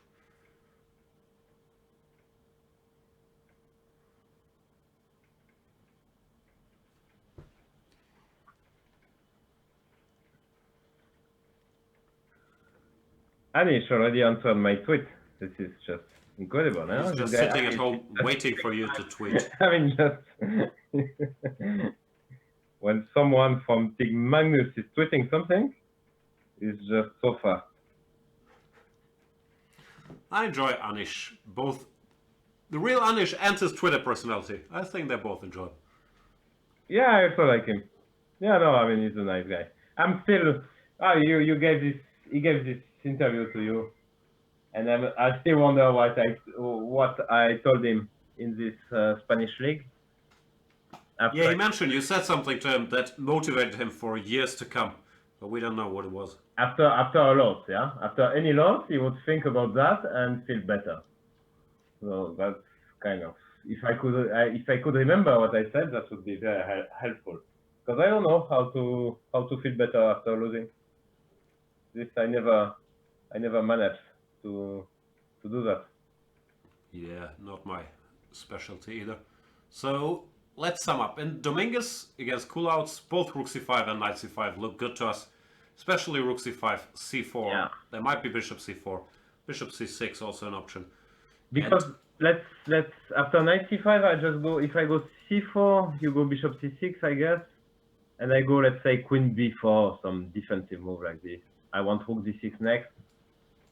Maybe I'm more or less, let's say I'm surviving. I mean, it looks to me like I'm Still looks bad to me, no? Like bishop takes No. b5 even, just playing it simple. Then cb, Some move like rook a8. rook c1. No, of course, I'm not trying to say that white is better. I'm just No, I understand. I'm trying to Yeah, rook survive for a c1, few more. rook fc8. Rook fc8, then I would just go rook c3. Now I start to like rook c3 followed by rook hc1. If you go rook I a4, wanted rook queen a4, but you have queen a4, you say, yeah? yeah, from cheapest. I'm planning for our banter. We have a banter, yeah? After 8. Of course, it's International Chess Day, so we'll be here all day, and we have a banter blitz after this. Looking forward to it. Yeah, for sure. So we will play with your account, yeah? Or how We do can we play on my account, yeah. Jan, challenge Jan. challenge Jan?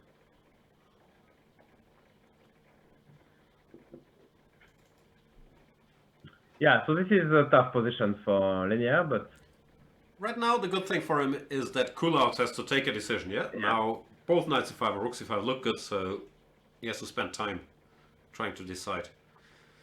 And Lenier can calculate the options, but it looks very unpleasant. Just that's one extra pawn. the problem in modern chess, yeah? That these two games which ended quite shortly, it was just excellent prep by Black. And then if you're not really strong, like top 5 or 10, you cannot really, it's very difficult to create problems over the board. I mean, Magnus managed, even if he's out-prepared, he can manage to create problems to people. But it's really tough, yeah, for weaker players. Even Magnus, credit to you. Like, now a lot of people were saying that Magnus started playing mainline openings and he's just one of the most well-prepared players in the world now. Even for him, like, it changed his approach a little bit, no? Not just relying on outplaying people. Credit to us. Come on, you are part of the... I mean, we were... No, I was part of the team during the World Championship match for people that don't know, but Laurent and Peter Heine work with Magnus all year long, no? Yeah, but it's true that we have this great preparation. I mean, which we didn't...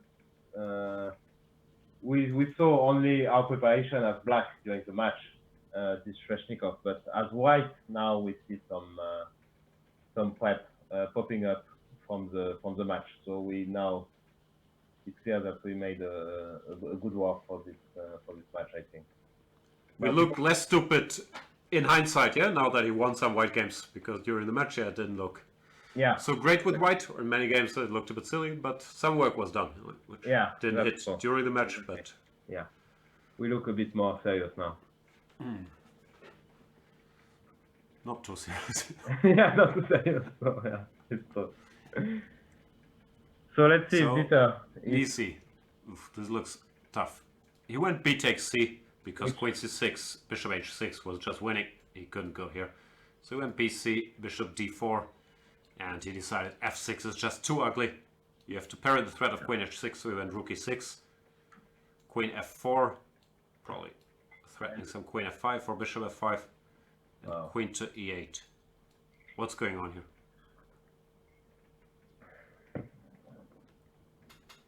What was the point after, if instead of queen f4 it just goes for the exchange with bishop f5? I wasn't sure either. Probably Nepo feels it's That's more on the position already. Just some c5, I guess. Yeah. That's okay. Then he thinks he's just crushing, yeah? Queen f4, queen e8, rook e3 at tempo. That's impressive. Okay, threatening queen h6. Wow. Let's say c5 I can take, no? I mean, e5 I can go queen f5 maybe, no? How do you prevent my mate? I mean, queen f5 is a bigger one, even, no? I don't see a way. I mean, rook g6, only move. Yeah, rook Only e8. legal move, yeah? To prevent mate, but you are just... there's a bit too many pieces on please, yeah? Ah, so that's the threat. He wants to go queen f5, and he couldn't do it immediately, because now there's still rook g6, which sort of defends. I mean, queen f6 is as well a very decent threat, yeah? Yeah. No, after queen f5 it was rook e1. Ah, no. Yeah, after queen f5 it was rook e1 as well. Right. Sorry. But takes... Is it? Probably just to go, yeah? Yeah. But so after rook e3? Yeah. A lot of threats, no? Rook takes e3, queen h6 is not ideal. It's mate, actually. It's not even...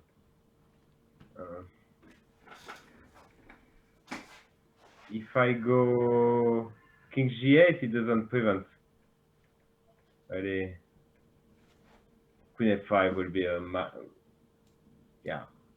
King g8, okay. Queen f5, king g8, queen f5 is just over. Huh? Yeah, g6.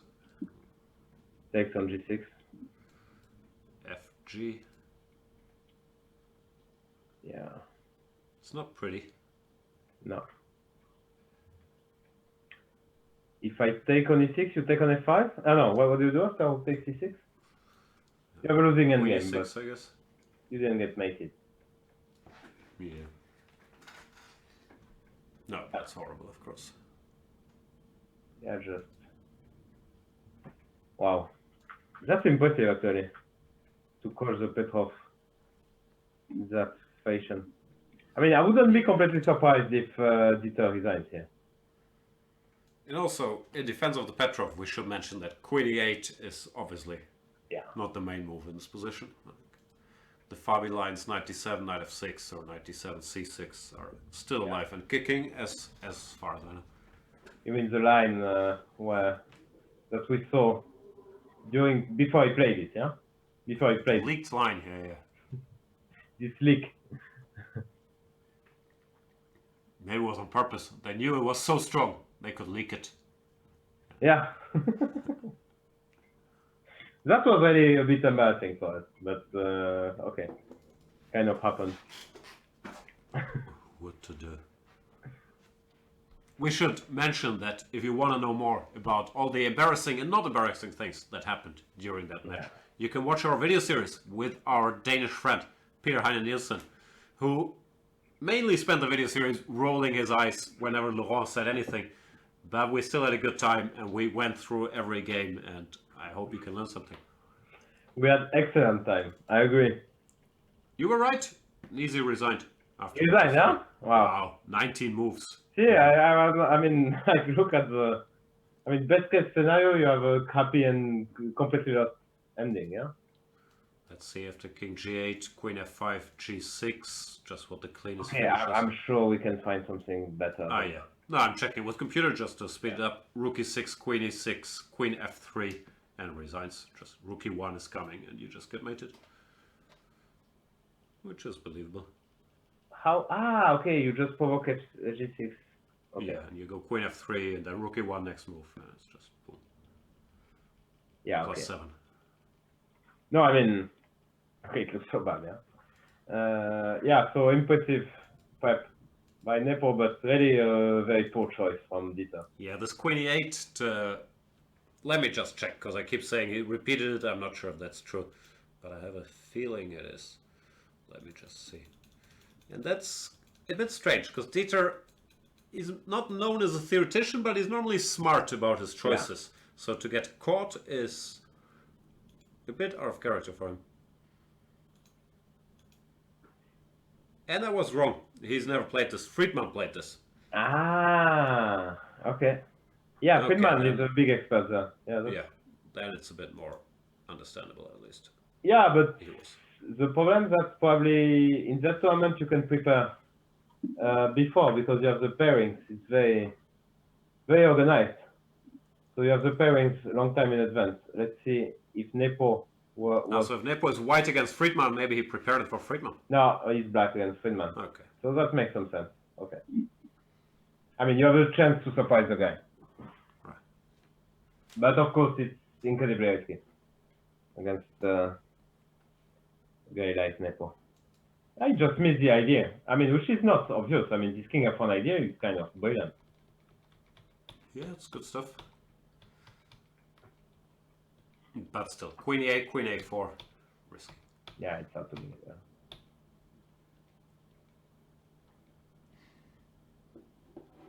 The computer, I have the computer on. I can switch on the engine bar here, just going through it, so you guys can see. He, at first sight, thinks a6 is fine, but then after rook h4, he starts changing his mind a bit. Okay, so... Looks too scary. Yeah, that looks stable, huh? So queen d7, rook h3, and here he's saying it's already kind of bad news. He wants to go queen d8, rook g3, and king to h8, but it does look horribly scary. So what's going on with the ranking now? What ranking? The Dortmund? Yeah. Let's have a look. So still Dominguez. Depends of Dominguez. Ah, is Dominguez through this today? It's a big... Just, it's very open. If he wins, it's over, basically. Yeah. Yeah. So could be interesting, yeah. So let's have a look at this. He took with a rook, which is very tempting, of course. What we said. So yeah, we're down to one game. Aha, Galactic 92 is trying to fish. You know, like you in the dinner with Wojta. He wants some info. So you spent your time preparing as the Grünfeld. Ah. Maybe.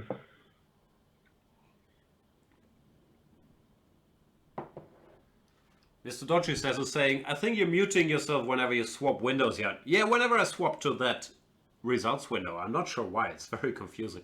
But I've noticed that too. So I will let Laurent do all the talking about the results whenever I go here. No, I don't hear you anymore, actually. Exactly. Okay. Oops. What happened? All good. All good, yeah? Ah, you changed this for the Twitter stuff, yeah?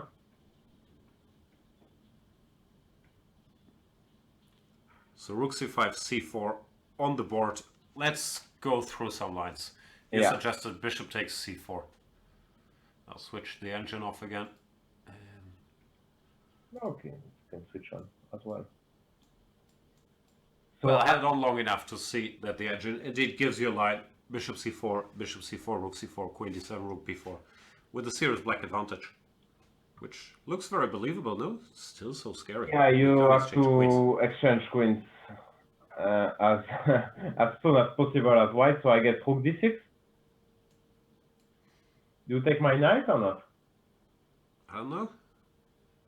Can you allow Prefer to yourself keep queens to on. some... Can I get away with it? Queen b8? Just curious. Or queen f2 maybe? Queen f2 also? Yeah, even better. I missed that. But queen b8, yeah, maybe. I don't know. Queen f2 looks good, no? Rook Queen d2, f2, queen d2? f3. Rook d2, queen f3, does that work or not? Okay, I will move my rook somewhere, let's say to c1? e1 or d1, sorry? Sorry?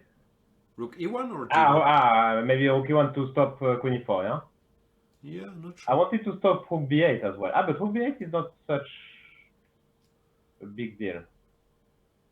Or maybe it is. Wow. We should mention this position is on the board after c4 Kulauts took, bishop c4, rook c4. Now it's Linier's move. Okay, I think you have to take on d7 now. If you allow knight c5, you're just dead. Yeah, no, you have to take and hope for the best. Some move like knight a3, worst case scenario, you have rook c7, but probably rook b4 is also crushing. Yeah. No, you will take quickly, that's for sure.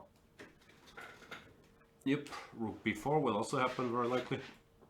And now we need to find a way to get rid of queens. Rook d6 was logical. Well, queen b5, black is better, but you probably can draw that. Yeah. And queen b8, what happens? Queen b8, yeah, queen b8 probably is, looks like a very good move, I agree.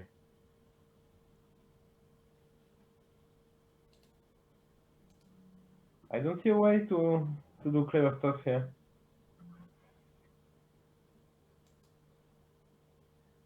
Okay, I'm pretending your rook is a bit passive there. I will play rook h d1, you will take rook b5, and I will go rook 1 d2. And my next is queen b8 maybe. Queen d8. She's very sad, of course. You will have rook b2 even. After queen d8, yeah.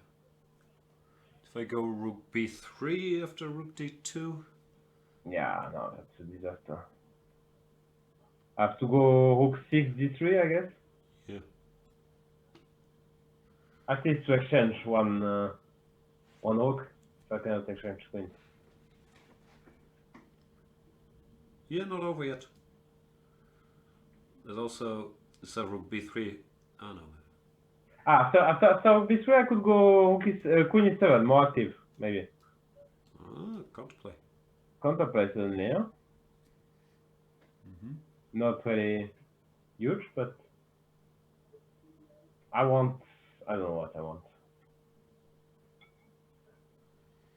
That position is on the board. Ready? Wow. French analysis, you're suggesting all the moves here. Yeah. That's surprising. I don't see it. Rook d6, yeah? Okay, but this is obvious. That was for sure, yeah? Now it's time to think for Kaido. Oof. Of course, queen b5 is not even better for black, I think. Should be a draw now. Yeah. Takes some rook to d1, rook b8, rook d2. Should just be a draw. No, all the queen's moves actually are really tempting. Now it's a complete draw. Yeah. Maybe even if I do something funny, if I try to be really queen a5. Wow. Just to understand what is your something very stupid. I'm good at that. So humble.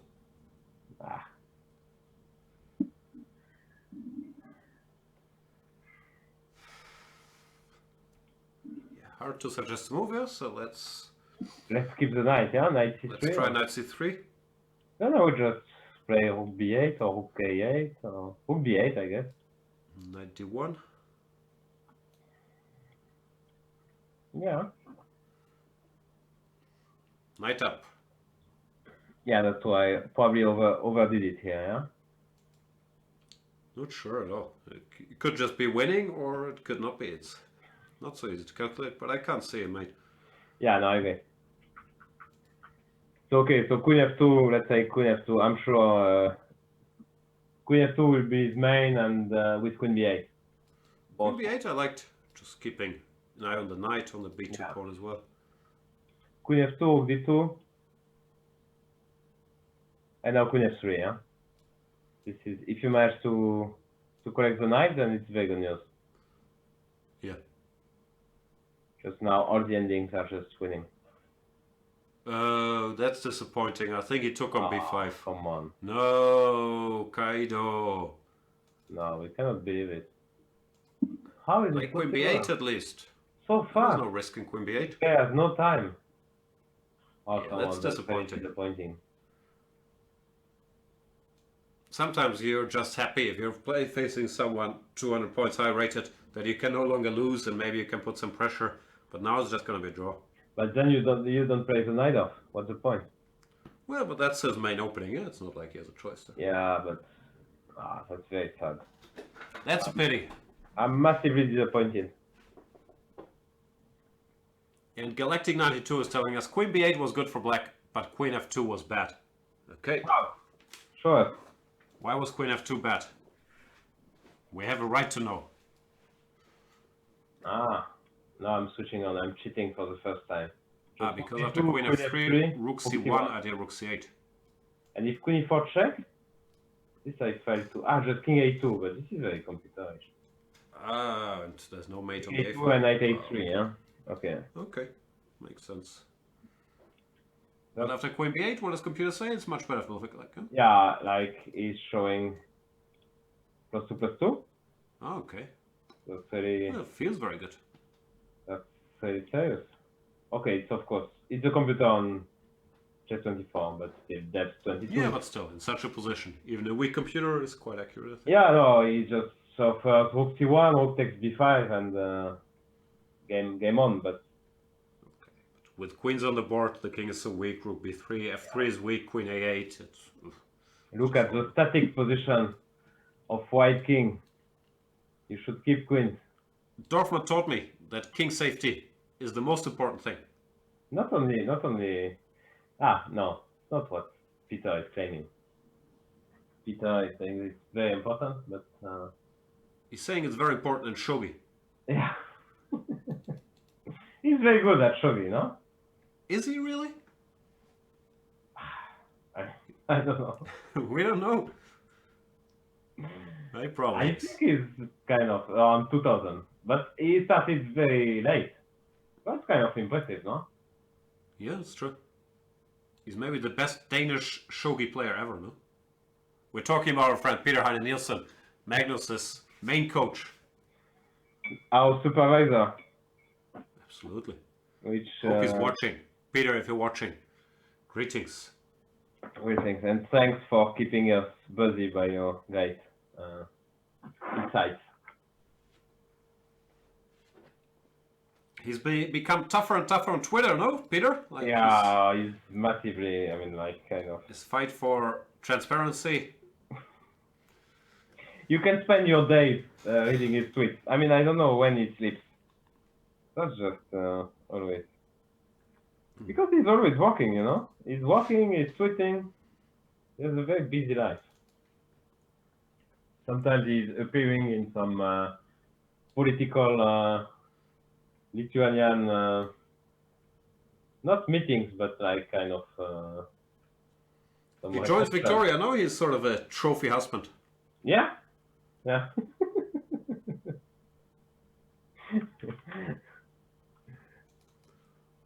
Rook hd1 has been played by Dominguez.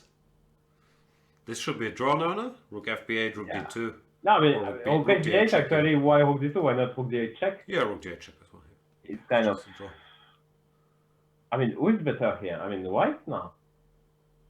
I would take. I mean, the pawn is on g4. So Yeah, that F3 is weak. creates some contact when you play F5 and some liquidation. But if the pawn would be on G2, I would really believe white has still a draw, of course, but white pressing. Well, if I don't want to be worse ever, I can just go rook BB8 now and keep all 4 rooks on the board. Yeah. How can I lose? Okay, then I would go. You sure? You just go F5 or what? I don't know. What do you want?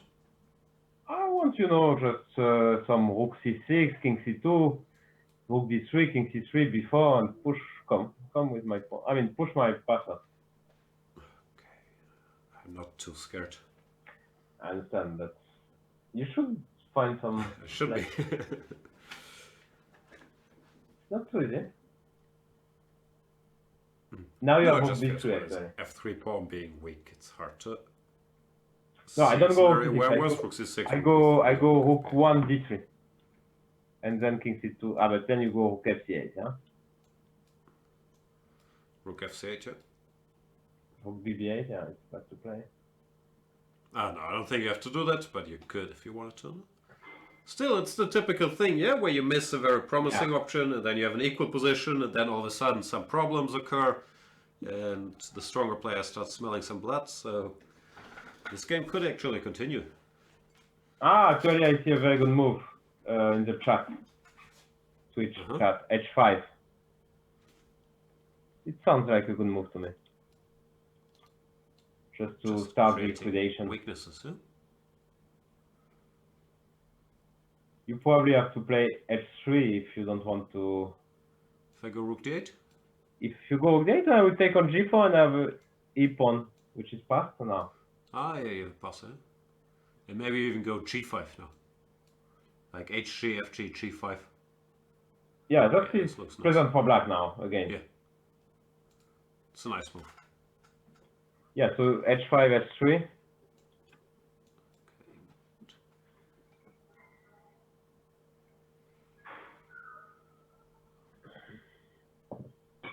So come with the follow-up. Dorado. 1. What's the idea? Just one less pawn to worry about. Well, I don't know.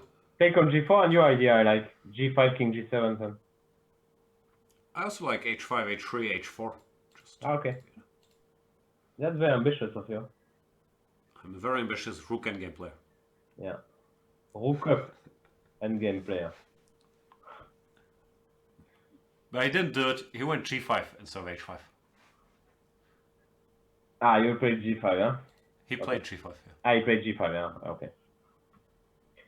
I'm now playing. I have no shame anymore, thanks to you, to flag people during my banter blitz. I have zero shame anymore. I mean, I'm doing some dirty stuff, thanks to you. Oh, don't blame your dirty stuff on me. I'm very fair. Okay, I will flag them if they don't make moves, but that's not my fault. I never flag in like 3 versus 3 rook endings. Yeah, no, Sometimes. I mean, no shame anymore. I like it. I was watching your show the other day with Jules Moussard. I know. I have to admit, I don't understand very much when you're talking, but I still enjoyed it. You understood what he said about you. We should make a clip. I didn't see, but I saw you guys are very friendly, yeah? Like, if it was a German show, that would be a lot less touching, but I saw he always has his arm around you, and it seemed very cozy. He said that you are writing some sentence in the chat, and he said that your French is perfect, that the words you are using are very good, but the order of the words kind of makes little sense, actually, so... Okay, my French is absolutely horrible, yeah? Like, I can speak Spanish, so I can normally guess the word more or less, but I can't understand because it's pronounced differently. I can read pretty well because it's close enough to Spanish, but I really can't speak at all. But it's still better than Luke Van Veli. Yeah, of course. Claimed his French is... Luke thinks his Spanish is excellent too. He thinks he's good at all the languages. Yeah, like... I think he's good at... Sorry, Lukey, if you're watching. He thinks he's good at everything, yeah? Poker... Talking about our friend Luke Van Veli. Yeah. Listening to him. At Bullet, I lost at Bullet to him, which was very painful. Mm. Yeah. So here after g5, rook d8, no? Yeah, Jules won this Paris Open with 8.5 out of 9. Wow. So that was very impressive. Paris Open is now, we are partner. Chess24 is a partner of the Paris Open. Do you know Nice. when was created the Paris Open? Have you ever played the Paris Open, by the way? No. No? In spite of the Franco-German friendship that is growing stronger every day, I haven't played that much in France, I have to admit. Yeah, but Paris Open is kind of the one of very decent tournaments. It was even stronger a few years back, but now it's still decent, and it was created in 1925, so it's a very historic tournament. That's impressive. No, it was not. Galaxy 92 is asking if Jules was basically the only GM. Not. I think Chegachev was playing there. I can't remember now, but not. I mean, no, now it became weaker for sure. But generally, Fedorchuk is playing there. I don't think he was playing that year. But mainly Parisian, like Guliev. Yeah, that's true that he became weaker. But at some point, it was kind of a very strong tournament with Friedman was coming on a regular basis. I mean, it was like 15, 20 players above 2600, so it was kind of very, very decent open. Now it became a bit weaker, but still, it's not. I mean, it's an open over 2200. So first round you play some 2250s and 2350. I mean, to make 8.5 out of 9 is kind of very impressive. That's very impressive. So yeah, I'll put it on my bucket list, the Paris Open. And now Chess24, you can see the logo everywhere, so you have to come. I feel it right at home. Yeah. When is it? In July? Yeah, it just finished 1 week ago. Let's see.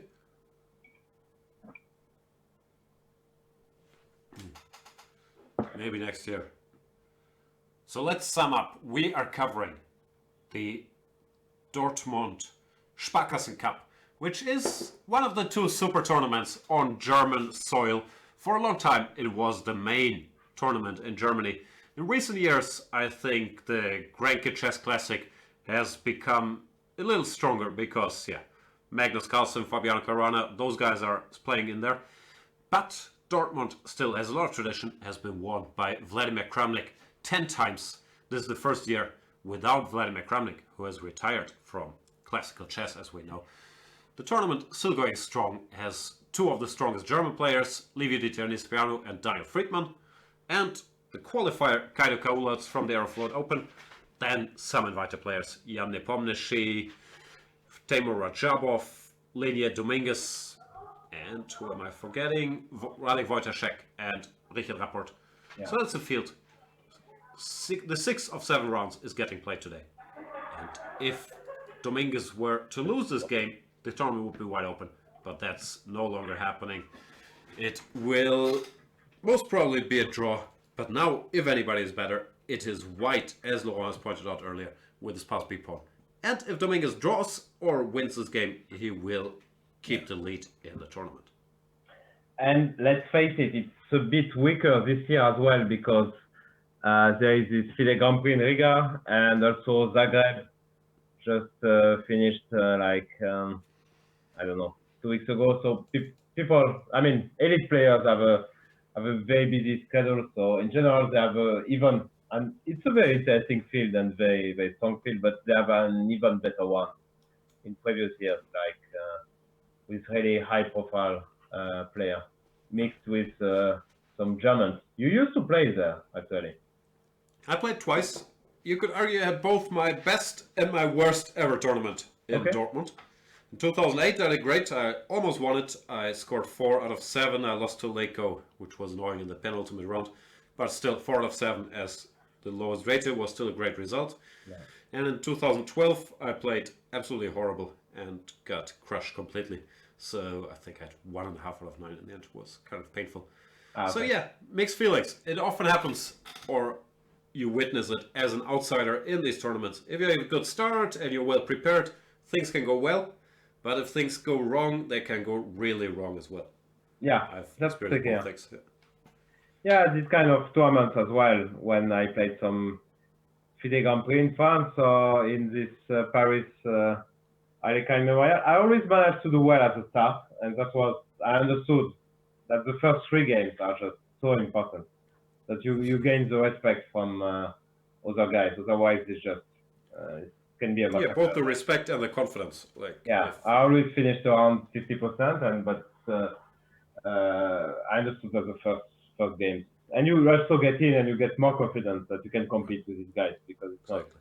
always a given. So yeah, and that's what happened to Kulhout. He had a very tough start. I think he lost first 2 games. Yeah, but he's hanging in there. He has 1.5 out of 5, which of course not great, but I think it's more or less rating expectation. If we say Yeah, it's 2,560, if he and doesn't lose today today, it's okay. he played it so safe. I'm really still disappointed, to be honest. He got a great chance to create a major upset.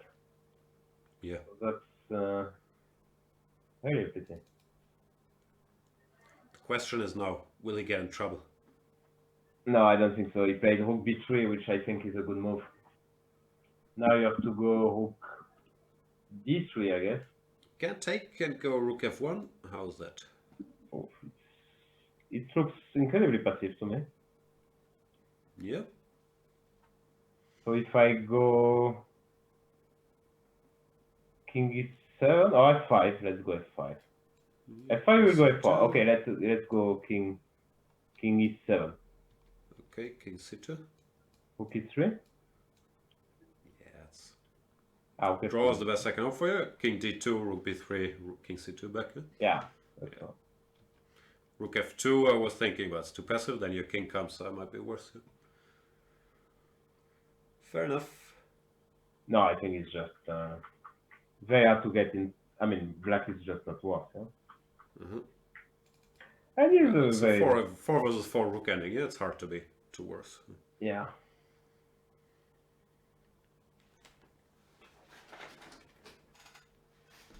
So Luke at least doesn't pretend that I have a comment from Galactic92. Maybe Luke meant the openings, not the languages. But Luke doesn't pretend to be good in openings. Yeah, he claims to be retired for 10 years now, but he's just playing as much as maybe more than both of us combined. Yeah. I checked. I might be exaggerating a little bit, but I think in the first half of 2019, as a retired senator, he played 65 tournament games. Which is quite impressive. Yeah. Yeah, he was making this. He was in Corsica, and then he had to vote on Monday, so he was making this trip, Corsica, Den Haag, like through Paris even. He called me one day just to stay at my place. I said no, of course. I mean, come on. Wow. Want a Dutch senator? No, I couldn't make it, but yeah. So he's very busy with this senator, and he's even elected in some. He explained to me some more regional stuff. Yeah. So he's working 2 days as a senator and two other days in the province stuff. So he has 4 days a week. Then how do you play 65 tournament games? I The know. math doesn't add up. So the guy is kind of okay. He's busy all the time, yeah. Greetings to Luke van Vele. Yeah, of course. And he has time to register videos and to have banter. Yeah, he's amazing, actually. Family, 2 kids. Yeah. No, Jawbreaker saying, I'm sure Dutch taxpayers are thrilled that Luke is active as ever. handsome man and organizer of this Hog Events tournament as well. And he has no players. He was not paid when I offered my contribution, but I just wanted to have a guy who is older than me. That was my only condition. You can play against Luke. Ah, yeah, I didn't think of him. That would be nice. No, I Or mentioned against Peter Heine. I know you like playing against Peter Heine. Yes, as well. That's true. No, I mentioned the Dutch guy like Sokolov or Timon. TV? TV as well. TV is less fun, no? TV is tough. Yeah, TV is tough.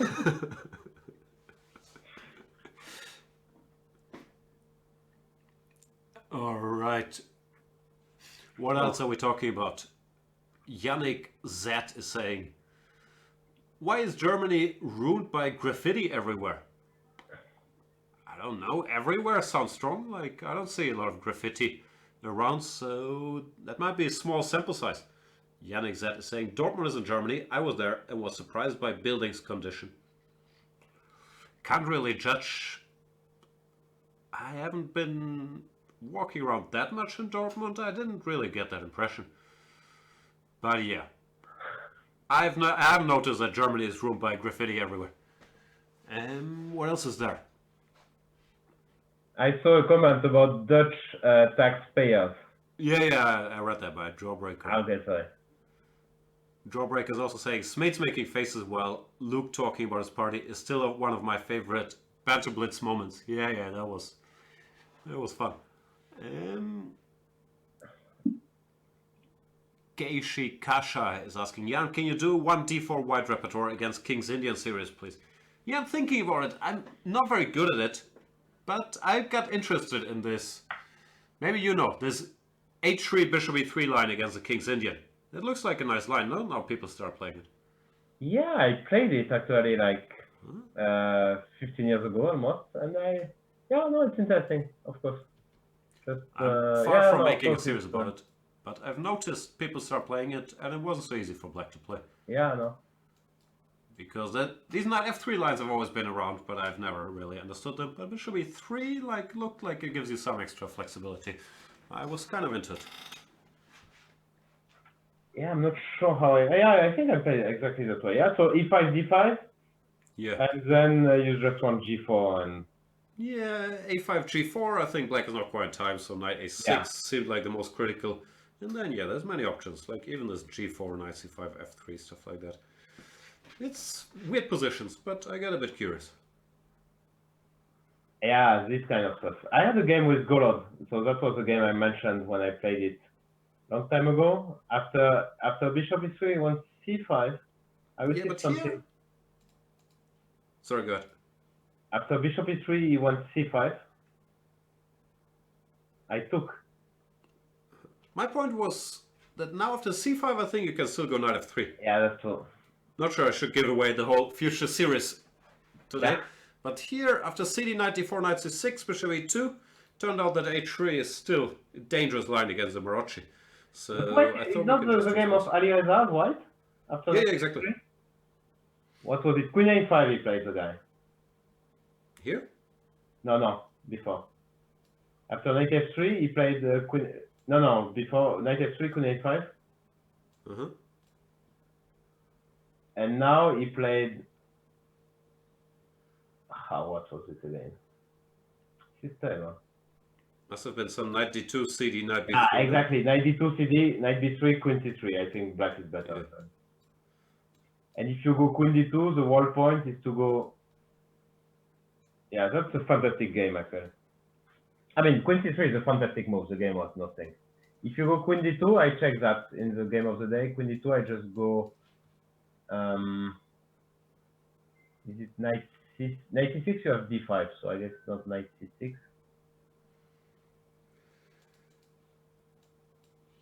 Here it's... yeah. Queen d2. I don't know. I'm sure they maybe 96, yeah. d5? Knight d4? Knight takes e4 on it. Okay. Yeah. Okay, so still stuff I have to work on for my future series. Yeah, but it's that was a very interesting opening. Idea is queen a5. And if you go bishop d3 after queen a5... yeah, that's what I was wondering. Then... I give also that move. I can't remember, of course. Is it knight c6? Again? Not really, probably. It's okay, castle. 96, if you castle, I go e5, then I'm doing well. Ah, that's the point. Yeah, 96, I'm expecting e5. Uh-huh. Okay, and d5, knight d4 again, yeah? Yeah, this should be fine, yeah? So you have to go d5, and now... This is not simply not working, yeah? No. I'll have to study it. Yeah. But yeah, I That's just not want easy. to mention that it's a line that's on my mind. That's not as simple as it looks. This c5. And okay, and against Golod, I took on c5. Played some incredible stuff. Of course, I wanted the endgame. As Queen a5 here? yeah. Yeah, Queen a5, and he got enough. Like Queen a5, I want Queen d2, I think. Mm-hmm. Take on c5, e5, rook d8, and he got And for black? Yeah, and after bishop d3, 96 or something like that. It was crazy. I got into great troubles. I played bishop d3 here, only move, otherwise there is 94 and knight c6 or something like that. And it was some incredible conversations. I made a draw, but I was kind of fighting for... Though I'm not sure here if... Why not knight d5 here? Maybe knight d5. I don't know. I don't know. I trusted you. Yeah, you shouldn't.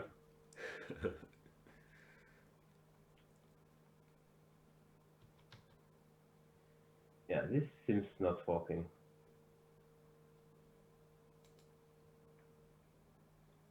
No, this doesn't work. No. Anyway, Yeah. a lot of stuff to study Yeah. in the King's Indian. That one day it might happen. So yeah, the c5, knight f3, queen a5. I will add to my list of worries. Yeah. Galactic is wondering why not c5, d5. Okay, you can do that, but you don't really want to commit to h3 and bishop e3. Yeah, you don't have a guide bet on it, huh? No. Of course, Maxi it's would still play possible, b5 but- at tempo. Well, you're an aggressive player. In France, I know you like to give away your b-pawn, but even e6, I'm not sure. I mean, even b5, yeah? I think it's very decent move, yeah? Yeah, I'm always scared of e5. Yeah. It's the kind of thing you feel Magnus would do and then just crush you. Like, e5. Wow. yeah. That's too much, I think. All right. And Back let's to see what happened in Dortmund. the game, because this Dominguez He gave a pawn. is taking his chances, yeah? He's good, he's very good at that, actually. King c2, yeah? Yeah. And push. Okay. The Yeah, plan that's is fast, pretty simple, yeah? Rook f4. Rook f4, I guess king c3. Huh? Rook g4, b5. Yeah. Yeah, and good luck. I see the plan. Yeah.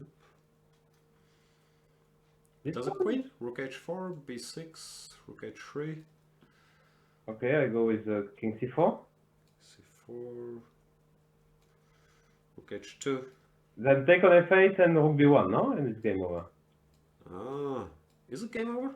No. d2? No, but takes on f8, b7, rook b2, rook d8, king g7, queen. Takes, How is takes. that? Four Make- pawns, is that winning? For white, I mean? I would think it's very safe for white. Yeah, with the king so close, white can't lose, but I would guess it's a draw. You think it's a draw? I read about this in some book. I should know, but my best guess is it's a draw. Let me take my computer. I'm ashamed not to remember. I had a similar line with a similar ending with Bayev. I'll just come back in Sure. 1 minute. I would still guess it's just a draw. h5, h4, king g6, king f5, white king comes over. Why should anybody be better? And wow, what a chair Laurent has over there. That's a real chair. Look what I'm working with here. It's not a comparison.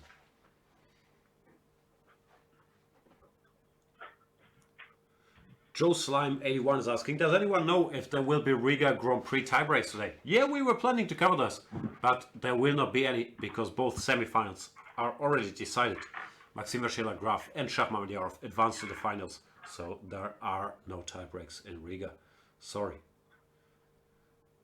Joe Slime 81 is also saying, Fressinet's chair is like 9.8 out of 10. Yeah, that's a serious chair. I'm very envious. Yeah, I like it. Hikaru fan is asking, but at least only 18 times in a row. Jan, what do you think about Alireza Firouzja? Okay. I was gonna ask after you asked the first 18 times, but now it's getting too much. Also, you keep misspelling his name, so you can't be such a big fan. But Alireza has a great talent. He did a Bantamblitz show with Laurent. You might want to check that out. Very impressive player. Yeah, he's really, really good. And like chess is, it's what Jules, we're talking about him with Jules, and the guy is just he's playing online all day long and working on his chess, and basically chess is like this guy Max Odolo, who was saying he's working 20 hours a day, which seems a bit much. When does he sleep? He sleeps 4 hours? He doesn't eat? Like, how does the math work there? Yeah, no, that was a bit an overstatement, I think. 20 hours sounds like a lot. Also, what is he working on? He plays knight of 3, g3 every game, no? Yeah, I think he's blitzing. No, that's not true. He's another fantastic Yeah, player. it's not true, and he's playing a lot of online. Yeah. As we used to do, actually. I know you were doing the same that for a couple of years. When I was an exchange student in Madrid in the old days, I would go to the internet cafe and just play online. Yeah, really, internet cafe, I didn't have. The good old days. Yeah. That was true. At some point you had to go to internet. I was going there. So my computer is a bit slow, but now let's get a real chess show with slides and not with real info. Wow, now we're talking. Now we're talking. Let me check my game with Golov, first of all. Please. Me. Because that was a very impressive stuff from him. We should make it clear that Lenier did this because he's trying to win the game. It's not like he's trying to desperately organize counterplay. Had he wanted a draw, he would have played rook d3 and gotten his draw. But he is trying for more, and that's why he sacrificed his pawn. Which puts pressure on Kaido after he missed a chance. I'm reading Angel says it's a draw, which, yeah, of course, White isn't winning here yet. But it proves that Lenier's judgment is sound. He's not taking any risks. And is making cool outs answer questions.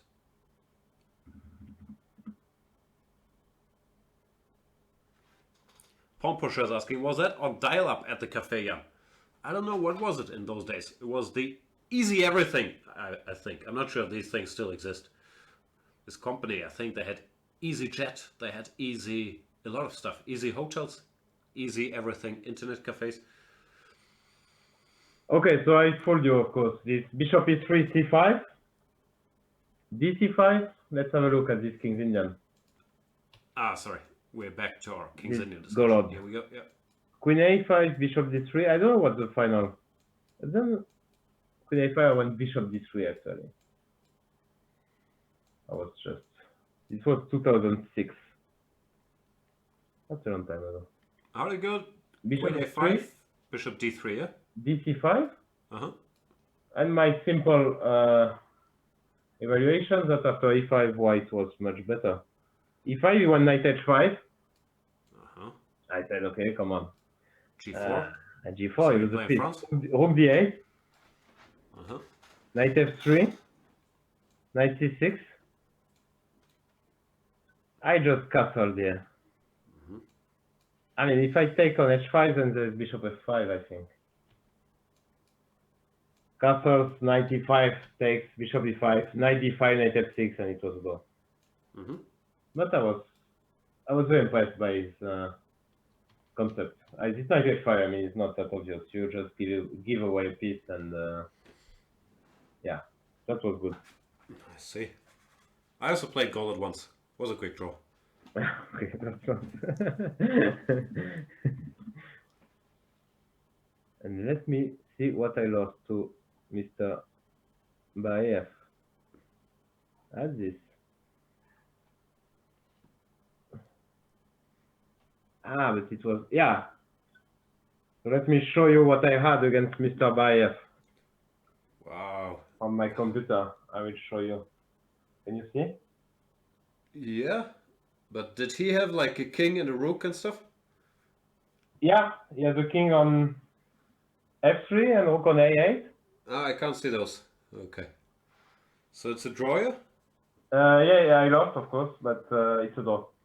He analyzed it and then claimed it's a draw. Makes sense. Home Pusher is asking, is Laurent in France at the moment? We don't know. Are you in France? Of course. I'm in France. If you could be anywhere in the world right now, where would you be? That's International Day, so I think I shouldn't answer France or Paris. No, you still can. I would be in the coast of France, Ah, southwest, where I'm born actually, and I would be at the beach. so you were so lucky that you were born in the best place in the world already. Yeah, that's I think I'd be okay actually. I agree.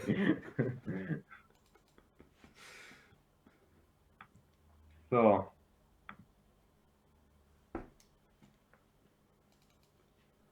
yeah, that was a door. Yeah, but he managed to.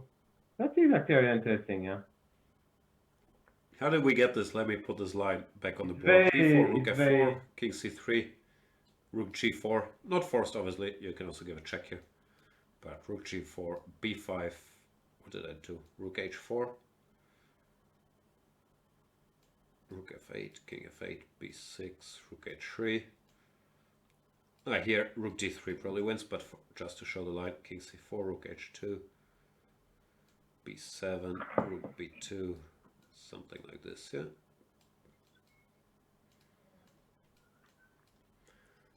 And now we almost.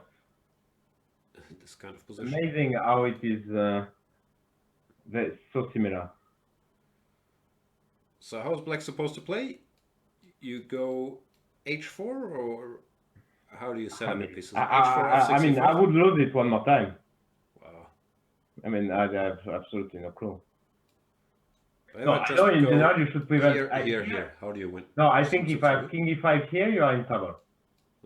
You instead of rook b1, I just go king e5. Instead of And king I go e5 h4. here. It's exactly how I lost. The king came to e5 and then h4. I would just go rook g8. King h5, king f6, and you're on time or something. Still feels like a draw, honestly. Yeah. Now you just lose already, huh? But h3, it's a draw, no? Rook g5 check. King h4. Just looks like a draw. That's so.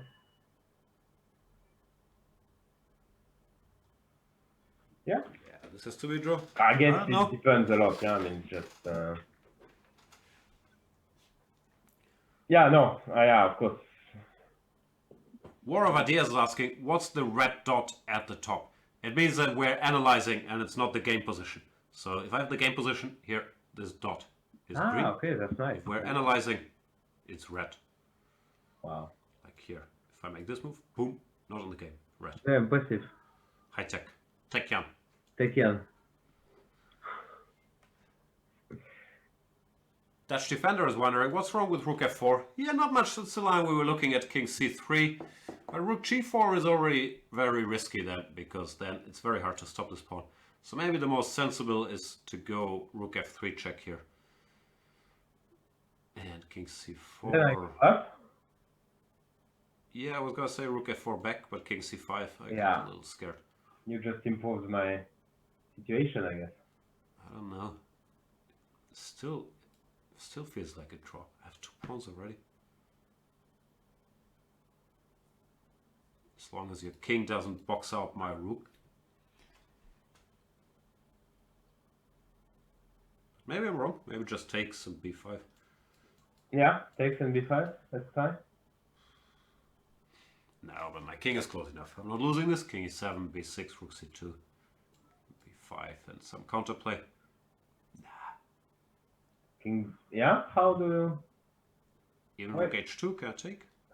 Okay, then b7, check. King c6, let's say. and just f5 or whatever. Feels like I should always be in time. Yeah, no, of course. No, I agree. But he's thinking now. Yeah. He should have thought after rook b6. That would avoid many problems, actually. Yeah. Mr. Dodgy is saying, so green means good and red means bad. He's That's mocking very us. hurtful, Mr. Dodgy.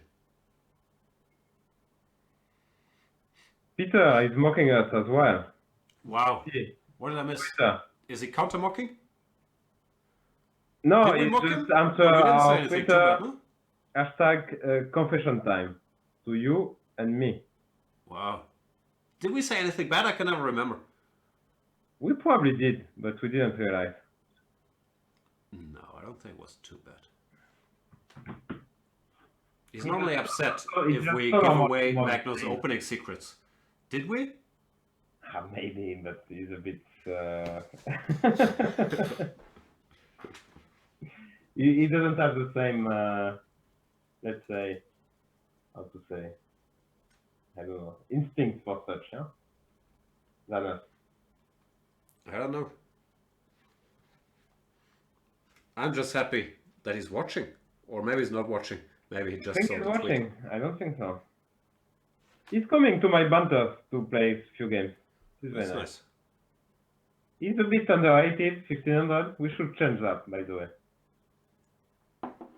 A bit. Force a Draw is saying, at Paul Borta, what do you think of the theory that the World Cup was fixed so that England will win? Does that mean Paul Borta is in the chat? Or do you think Laurent is Paul Borta? Those are the two questions here.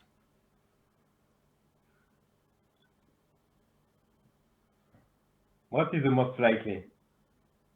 I think he believes you're Peter Svidler. I haven't seen Peter in the chat. But I could be wrong. Anyway, I don't think the Cricket World Cup was fixed. If you value my opinion, I've never seen 1 second of cricket, so my opinion is not to be overvalued. Yeah, well, yeah, me too. Yeah, In France, you don't play cricket? Not at all, no. We don't. I What don't even sports are know. popular in France? Lacrosse? I mean, for me, cricket is like baseball, but I guess I will have some enemies in the chat. Some baseball fans will be upset. Yeah. It's not similar? I have no idea. I'm not a big baseball student either. Yeah. No, I know what looks like baseball, actually. But no, cricket, I have no clue. Mr. Dodgy is pointing out that Russia refused to recognize cricket as a sport. Yeah, I saw an angry tweet by Peter Svidler. Maybe that will be the nail in the coffin, turning him against Russia. I don't know.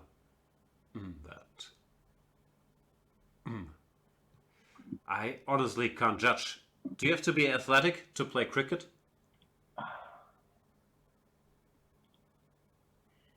That's hard to say. He played rook a3 in the meantime, which is a weird move, to be honest. What's his point? I want to play rook a8.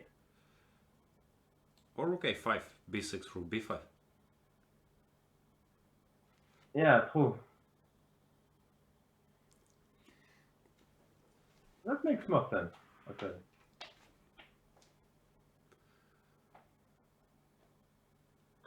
He will be fine.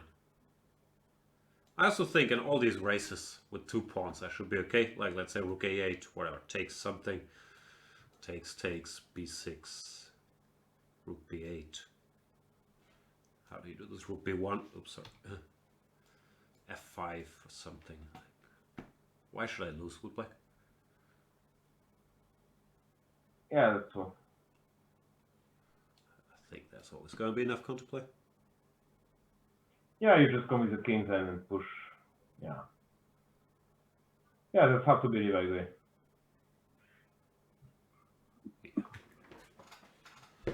Nah. Cool outs will save this. Yeah, okay, it's not. Let's say the trend is not very great for him. Yeah. No, that's true. But I think a lot of things have to go really wrong in order to lose this. Like because in any race with the 2 extra pawns on the king side, he will have enough counterplay at least to make a draw.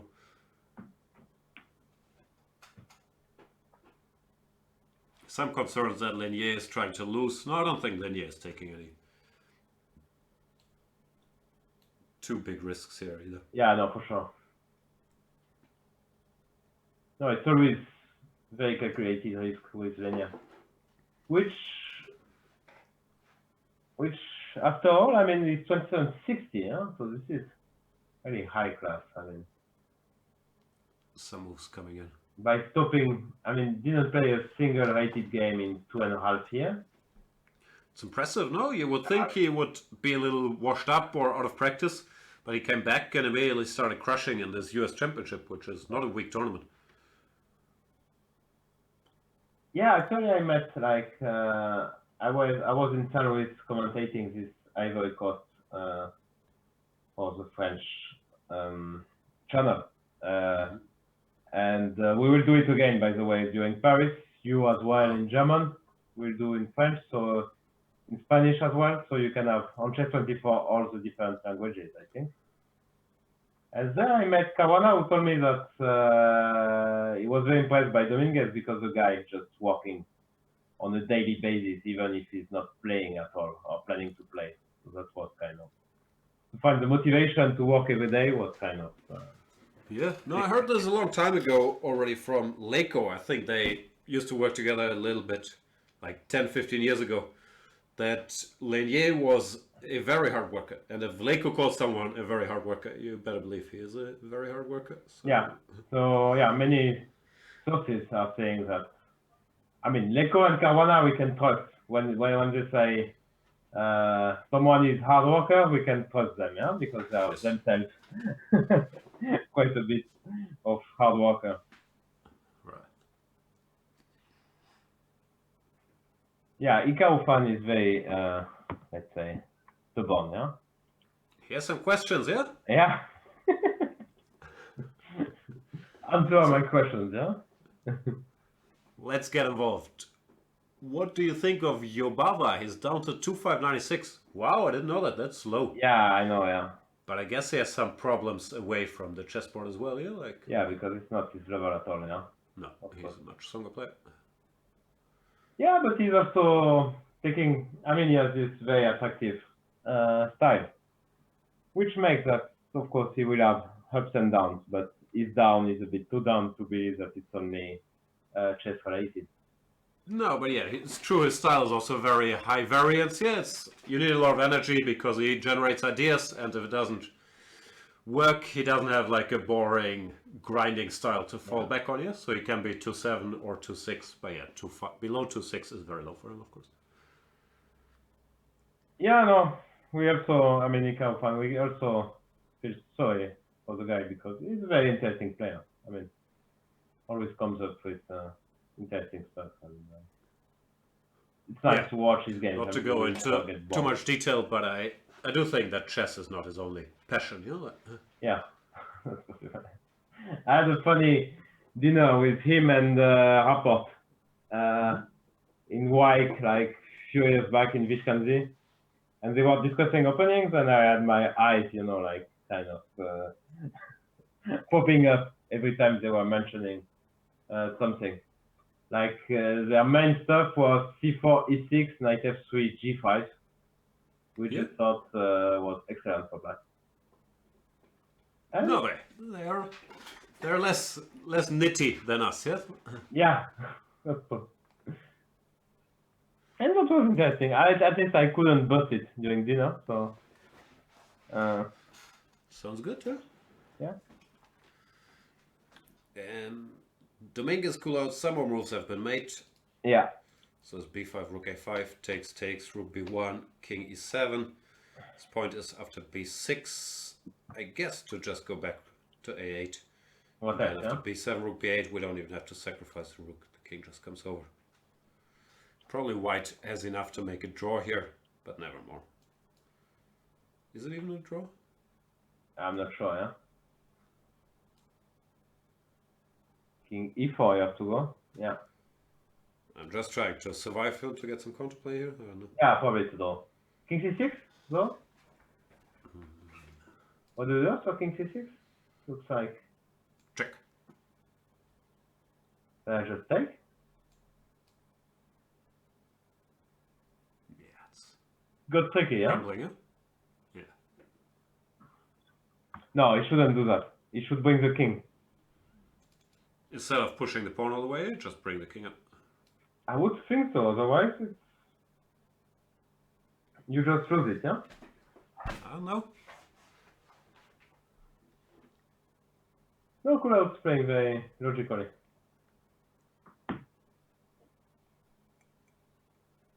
So what are the pairings tomorrow?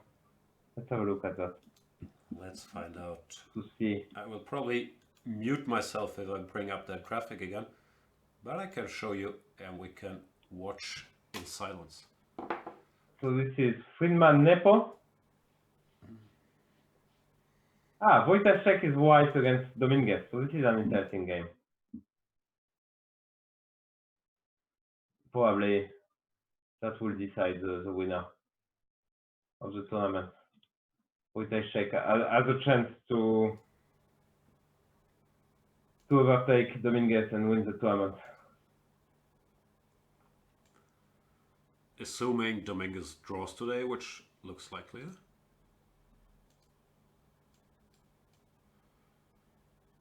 Sorry?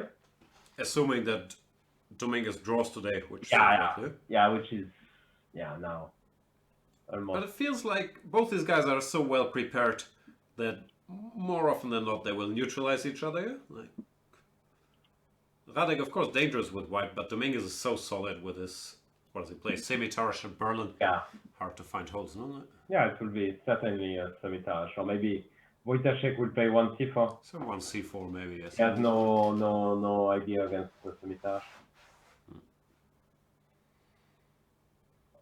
But he will come with some idea, that's for sure. Because people have time to prepare before the tournament, and Wojta is not kind of guy who just. He loves this format, no? When he has 2 weeks to prepare individually at home, like Wojta and Dominguez are the kind of guys. Yeah. Who will probably benefit more than, I don't know, Nepomniachtchi and Rapport probably. Yeah, as well. I'm not sure if that's correct, but it would be my interpretation that the more opening theory guys, that format is better for them than the more creative guys. Then again, we've seen Nepomniachtchi crush in the opening today, so I'm not sure.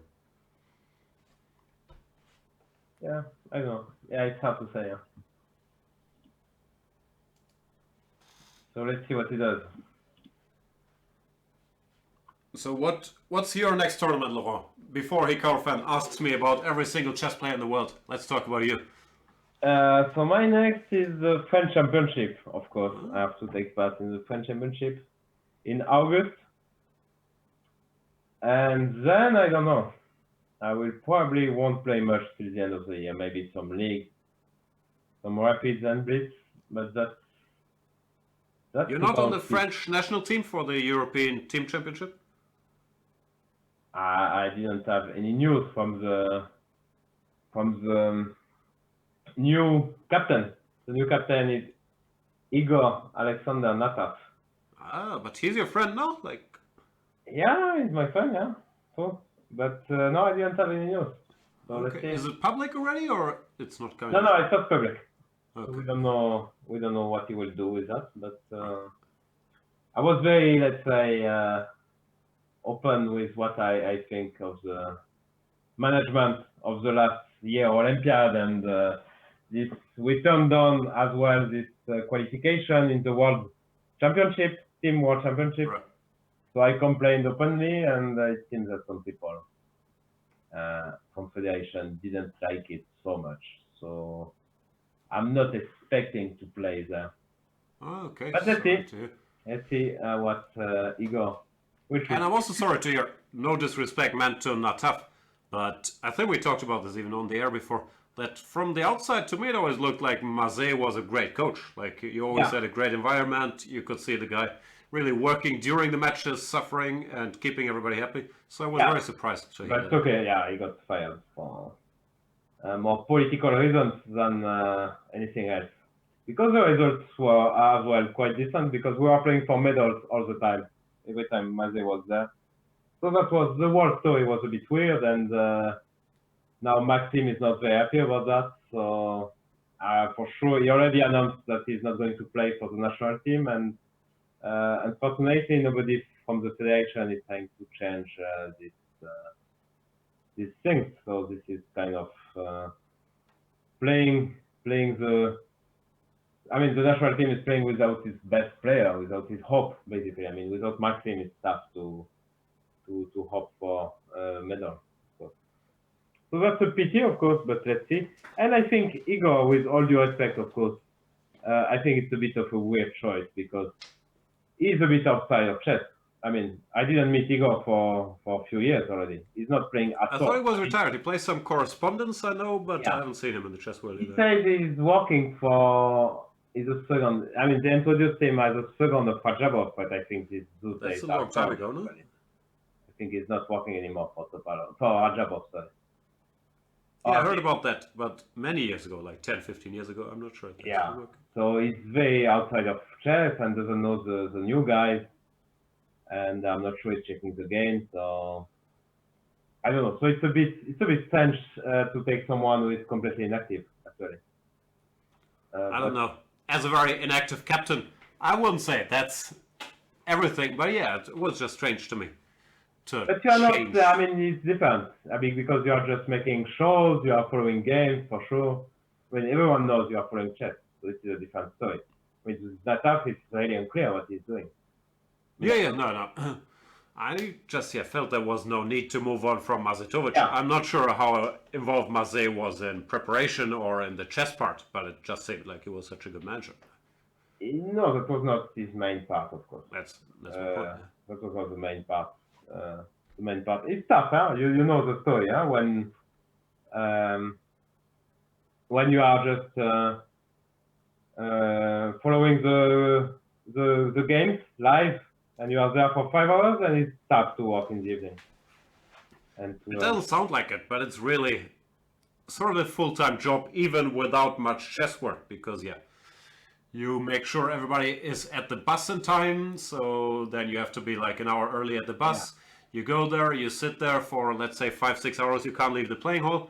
Then you make sure everybody made it back to the hotel. Then you go for dinners. And so there's already like 10, 11 hours of your day. And then, I was checking a little bit at night trying to help, but it's, normally not your priority as a captain. We had, you know who we had? We had Adrien Demut, who was working from home. And that's how I got the idea to. Now he has a video series about London system, and he was sending me files. And I mean, at the end of the tournament, I told him, okay, it's pity I don't have 50 points more in rating, and I don't have this invitation. Otherwise, you would get a job more often, actually, as a second, because it was very good files. So when I got more involved with Chess24, of course, I mean, like managing this Chess24 fund, I immediately asked him if he could make some video series, and it's a very good one. I was watching almost all of it.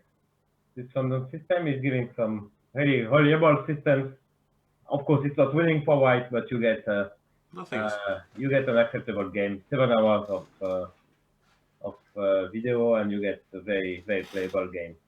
No, I haven't checked that yet, but I read his book. I read his book on the Rati. I'm not sure what's called, the modernized Rati or something, and I was impressed. Like, there were a lot of ideas and solid work you could see. He put in some work. So no, of course, he's a much better. I mean, with all due respect again, but I think his level. I mean, in chess is 25-20 or something like that, but he's a much. I would give him a much higher rating in terms of opening. No doubt he's a terrible player, but his opening work. His opening work.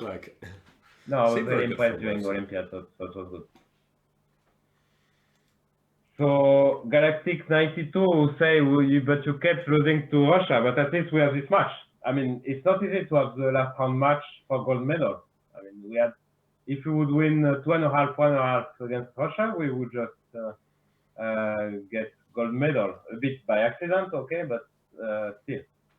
Also, no disrespect to Mr. Nataf, but if beating Russia is a requirement for being French national coach, then it will be sort of a hot seat, yeah? Like, yeah, France is not supposed to beat Russia in a match. Yeah, no, and we have So stuff. I mean, it was a very. I mean, against Russia, it was kind of we had our chances. I mean, Spiti, of course, that back row lost basically in the opening against Nepo. That was really pity, but then we had some good positions and we had chances at least to draw the match.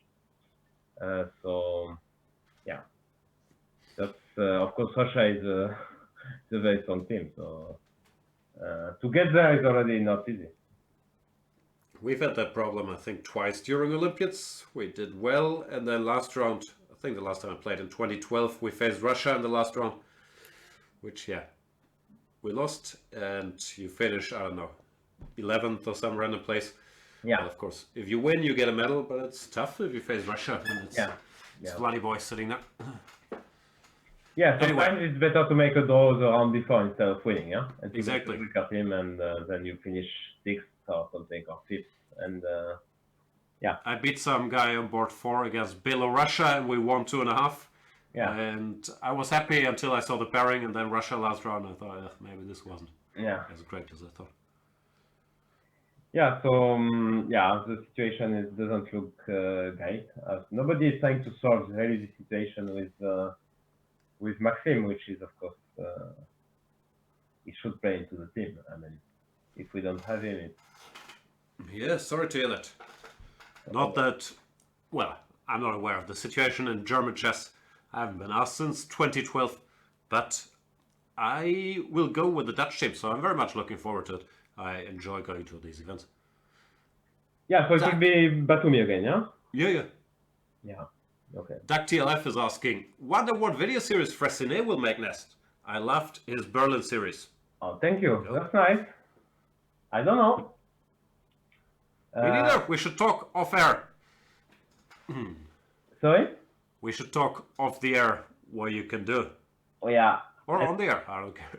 But the good news that today now we have an official studio in Paris. I mean, now I'm registering from my place, but now we have I just signed this morning, and we will have a regular studio where we can register video series.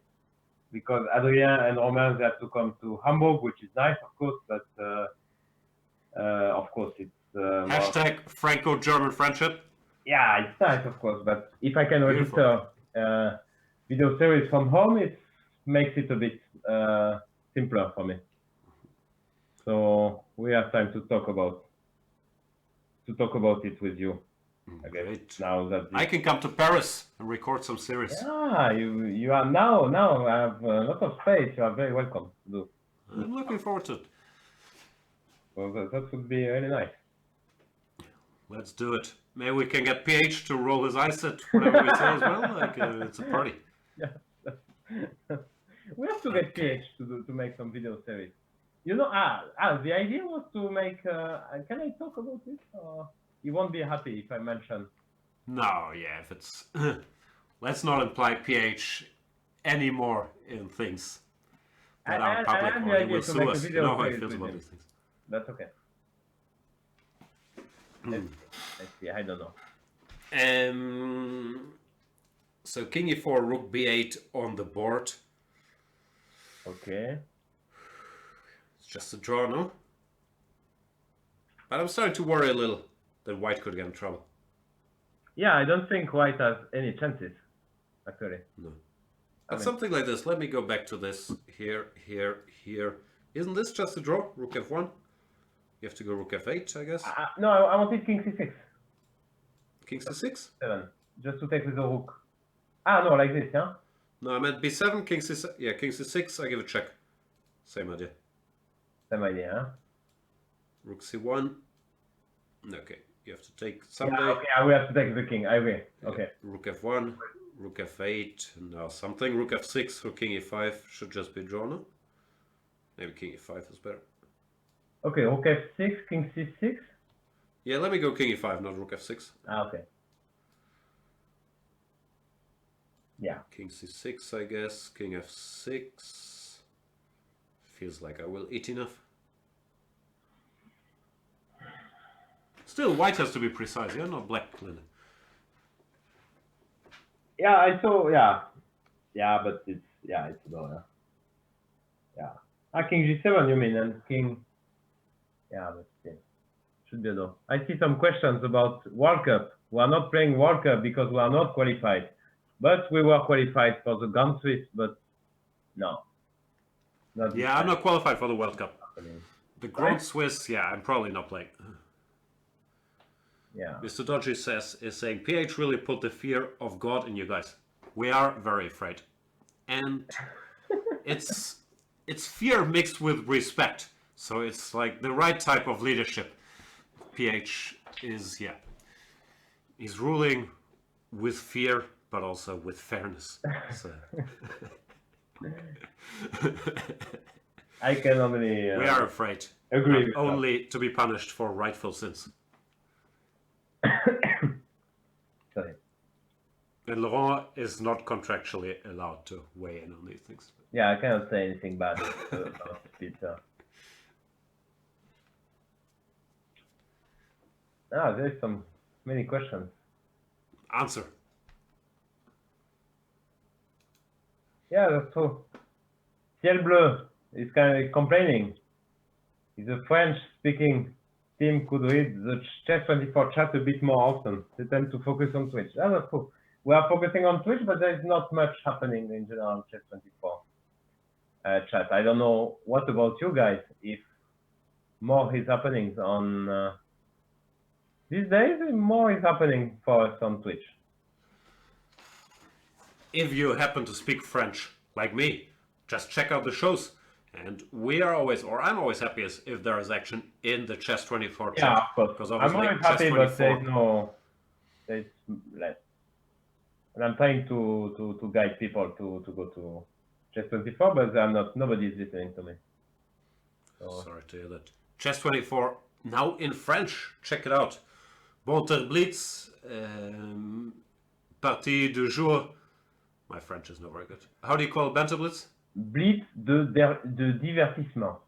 Ah, Blitz for fun? Yeah. Blitz de divertissement. Yes, we are doing it now. I'm mainly doing it with Jules because we have great fun. Laughing a lot. Oh, it's very nice. As mentioned, I watched that show. A lot of touching. Yeah. Okay. What is this? What do you mean? Okay, I couldn't understand what you guys were saying, so I mainly focused on the touching. And Jules' arm is always like, it's always right there. Like, yeah, no, it's always all around you. Yeah. It was nice. It was nice. Yeah, he's very touchy, huh? I mean, he likes to... Amazing. Yeah. Okay. It's normal. It's normal here. That's how it works.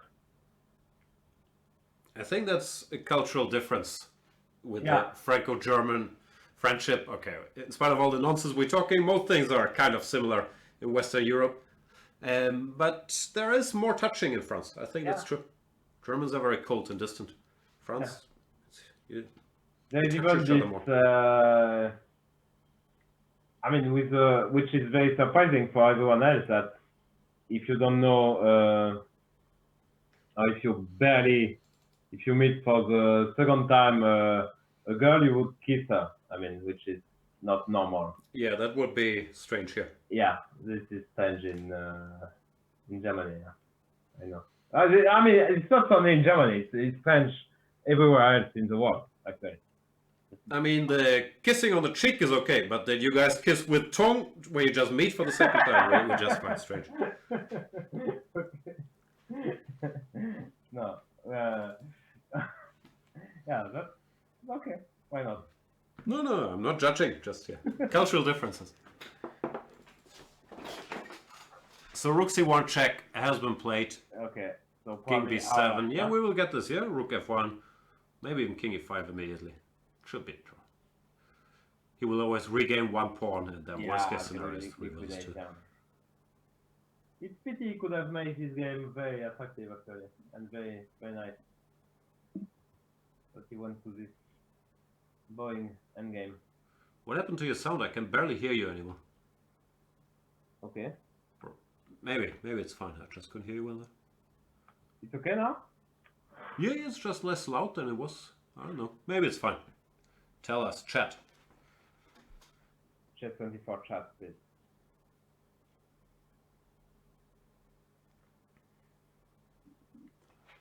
What's happening? The Chess24 chat is asking, Dodgy is jumping C24 ship. Gone Twitch? We need you on Chess24, Mr. Dodgy, you know that. I can't be moderated on Twitch. I'm unleashed. That's true. Maybe it's time to give Mr. Dodgy the keys to the kingdom and making him a Chess24 moderator. Can we bribe you to get back on Chess24 like that, Dodgy? What does it take?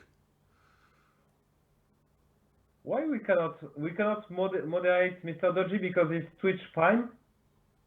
I think Mr. Dodgy is a moderator on Twitch. We made him a Twitch moderator. But on Chess24, he's not a moderator. So CP Countered can mute him. There's a lot of tension there. Should be a moderator everywhere. I agree. Couldn't agree more. Okay, let's hope he's going for F5 and let's ending the game, but okay, there's no risk. No rook F8 you can play. No, or he will play King C6, yeah? And rook before check, maybe? Ah, rook F7 rook before you. Okay, still quite drawn, yeah? King F3. Yeah. Rook Where do you F6 go? coming. Then I just go with my king, I guess, but rook F6, yeah? No, of course. It's a total draw, yeah?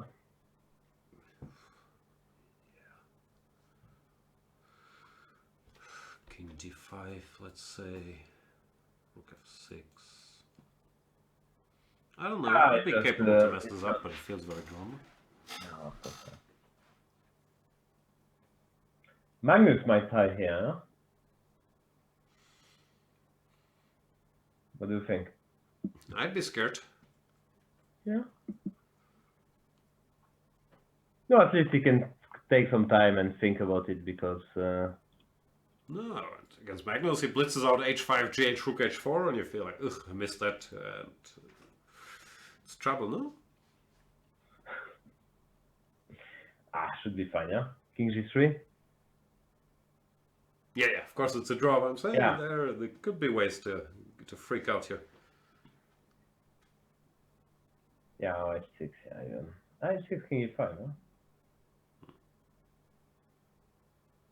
Breaking the pawn. Rook F1 is on the board. Nashvilian Chess is asking, is this a theoretical draw? It's a draw. I don't know what the definition of theoretical draws, but draw it is.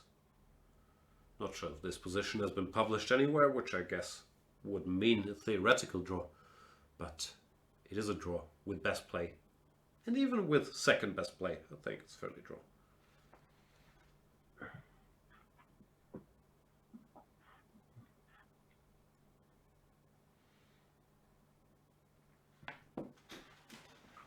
So any questions in the chat? So what is coming up? The Endgame series. 10 things you should know about Endgames by a French guy again. I mean, you are getting a bit invited by French guys these days in Hamburg. I'm sending you a lot of them. A lot of Frenchies around, but we're happy to have them. Yeah, Romain did some series, the Adrien Demuth series on the London system. Those are getting published these days. And then, yeah, we'll have a look around. I'm still trying to figure out what opening series to do. 10 things you should know, like stalemate, umbrella, zigzag, and giving some nice examples of that, some practical examples, and just to explain the basic endgame concept. I think it's just very nice. I mean, just to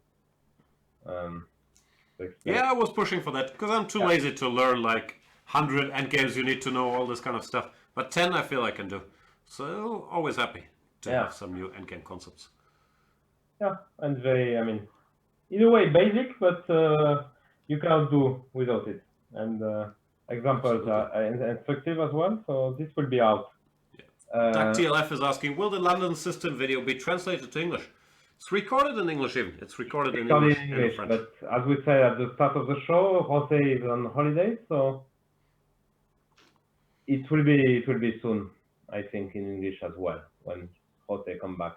He's coming from holidays.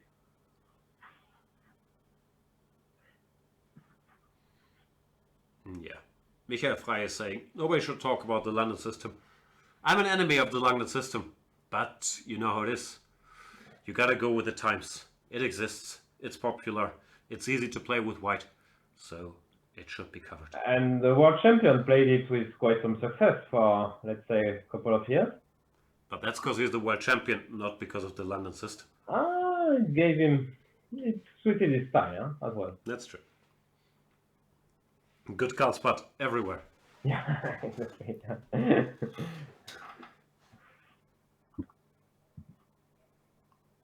What else are we discussing? Movies? You're not a big movie guy, no? Like, I'm more into sales these days. Do you ever go to the movies in Paris? You walk up to, I don't know where the movie theater is, Champs-Élysées? I'm planning to go to one movie. I discussed it with a friend who got. Okay, I will tell you the. Of course, I never remember titles, but is it some mildly erotic thriller about a French woman in her 40s trying to combine her private life and and business in the city of Paris? Yes. Of course. Starring Isabelle Huppert. It's a Korean movie. Korean? Yeah. Burning. I've watched it. It's fantastic. What's the name? Burning?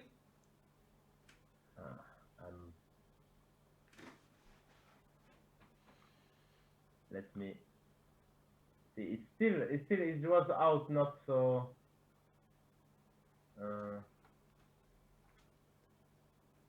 Burning is highly recommended.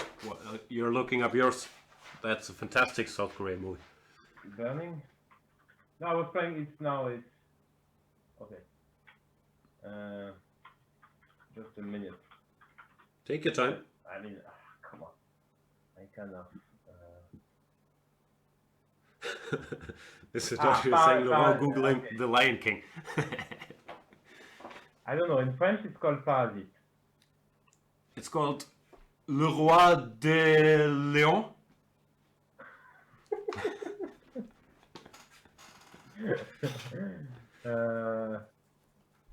Parasite. Paradis. Parasite. Okay, let me see.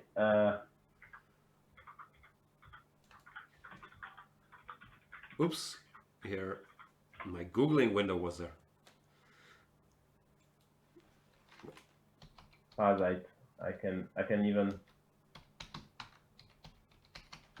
It won the main prize in this festival in Cannes.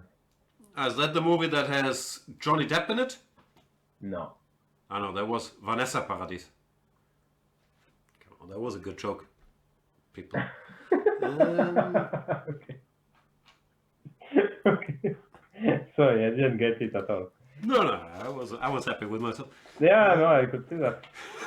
That's the most important, actually, when you're making a joke. I agree. So this is Parasite. Parasite. How do you say this? You know what is Okay. So I will go further, but it's very long time. I don't go to cinema anymore now. Well, I'm just watching my Netflix, and you know exactly what I'm watching because we already discussed. So did you have time to watch Le Bureau? no, I still haven't started it. Come on. I will one day. Yeah, you should. Chess Lover is asking, let's get down to business. So if I sign up for 1 month of Chess24, I get another for free. Yeah, to celebrate International Chess Day. We have the voucher code CHESSDAY. If you go to chess24.com/premium, sign up for 1 month of premium. You get another month for free. So you get 2 months for the price of whatever it costs, I believe, €9.99, which means that for €9.99 you have 2 months to watch all these video series we have in English, in French, in German, in Spanish, but in English alone. There's so much material that I believe it's a bit of a no-brainer to spend $9.99 for thousands of hours of opening videos. So yeah, voucher code Chess Day. Yeah, especially if you have some holidays. I mean, like it's the right time, yeah. During summer, why not? Get ready for these leagues. I should do that. Bundesliga restarts in October. I need some new openings, but not the London system. I don't know. I should learn something. London system is a hurt. Okay. I want to learn the Ragozin. Maybe I should do a video series on the Ragozin to learn. Yeah. Yeah, that's true. We are missing that because in French now we have a complete repertoire as black against 1e4, the French defense by Romain. And we have as well this complete repertoire as white. We have the method by Dortmund. And now I feel we are missing. We will have the kind of 50 hours pedagogical stuff, which we start now. We start registering now. It's for September, October. 50 hours we start with how to move the pieces, and we go up slowly, you know, so you end up the 50 hours. Hopefully you are 16, 1700. And that's for everyone. And we are missing a repertoire, a black repertoire for black against 1d4. Ah, we have to I've done that in English and German.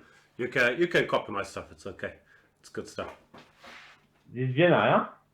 Yeah, Vienna, Nimzo, Catalan, sightlines. Yeah, we can subtitle it. Yeah, that's also an option. Anyway, I'm not sure if everybody's aware. We've started the French site. It's been out a couple months now. And of course, the video library is growing slowly. But it is growing and there's lots of stuff happening. Yeah. How has it been for you? Do you enjoy the Chess24 thing? Of course, it's very new. And it's something I like. Of course, I didn't expect it to be so big, the Chess24 company, but it's really a lot of people working, and it's very nice. I mean, to discover the world of. It's interesting as well to discover the world of enterprise, basically. You're still in the honeymoon phase, yeah? Like, yeah, I'm just sitting in my studio and close the door and leave me alone. For me, so it's very interesting new stuff. It's always nice to discover stuff in life, I think. So I'm still very excited about that, and it's a new project. So we are trying to figure out how to get more and more interest. It's not easy, of course, but we're enjoying it, and everybody in the team is very enthusiastic. So this is very nice. Sounds good. So if you speak French, check out. Yeah, and I like to help you in Française. I know you love it when I speak French. What's page in French? The French website. What do you say it? Sorry? How do you say the French website or the French page? Le site en français. Ah, le site. Ah. Le site so en website is website? Non, le site. Le site. Site d'internet? Yeah, this doesn't sound right, actually. Le site internet. Le site internet. Okay. Not d'internet. Internet. Yep. And then, if you're a premium member for enough time, Jules Moussard will personally touch you. That's the promotion we're running. If you're a premium member for long enough, Jules Moussard will personally come to your house and touch you. It's a new promotion. He doesn't know about it yet. He's with the jacket, Chess24. He has the jacket. Absolutely. You saw the picture, huh? So you know it's legit. He's wearing a Chess24 jacket. We have the new t-shirt, yeah? Those are nice, yeah. You will get some. Finally, yeah. I'm waiting for the swag. I'm coming to your place. It's very nice.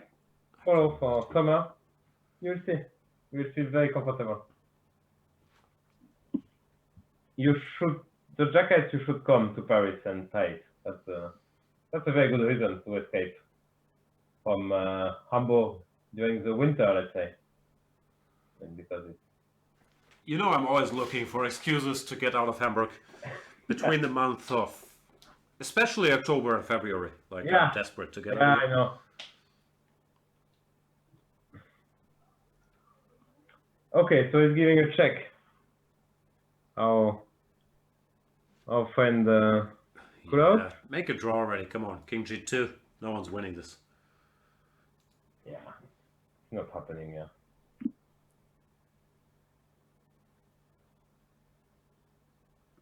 Ciel Bleu is saying, to be honest, Mr. Fressinet does very well, especially so early in the process. Yeah, thank you very much, Selbio. I was reading that as well.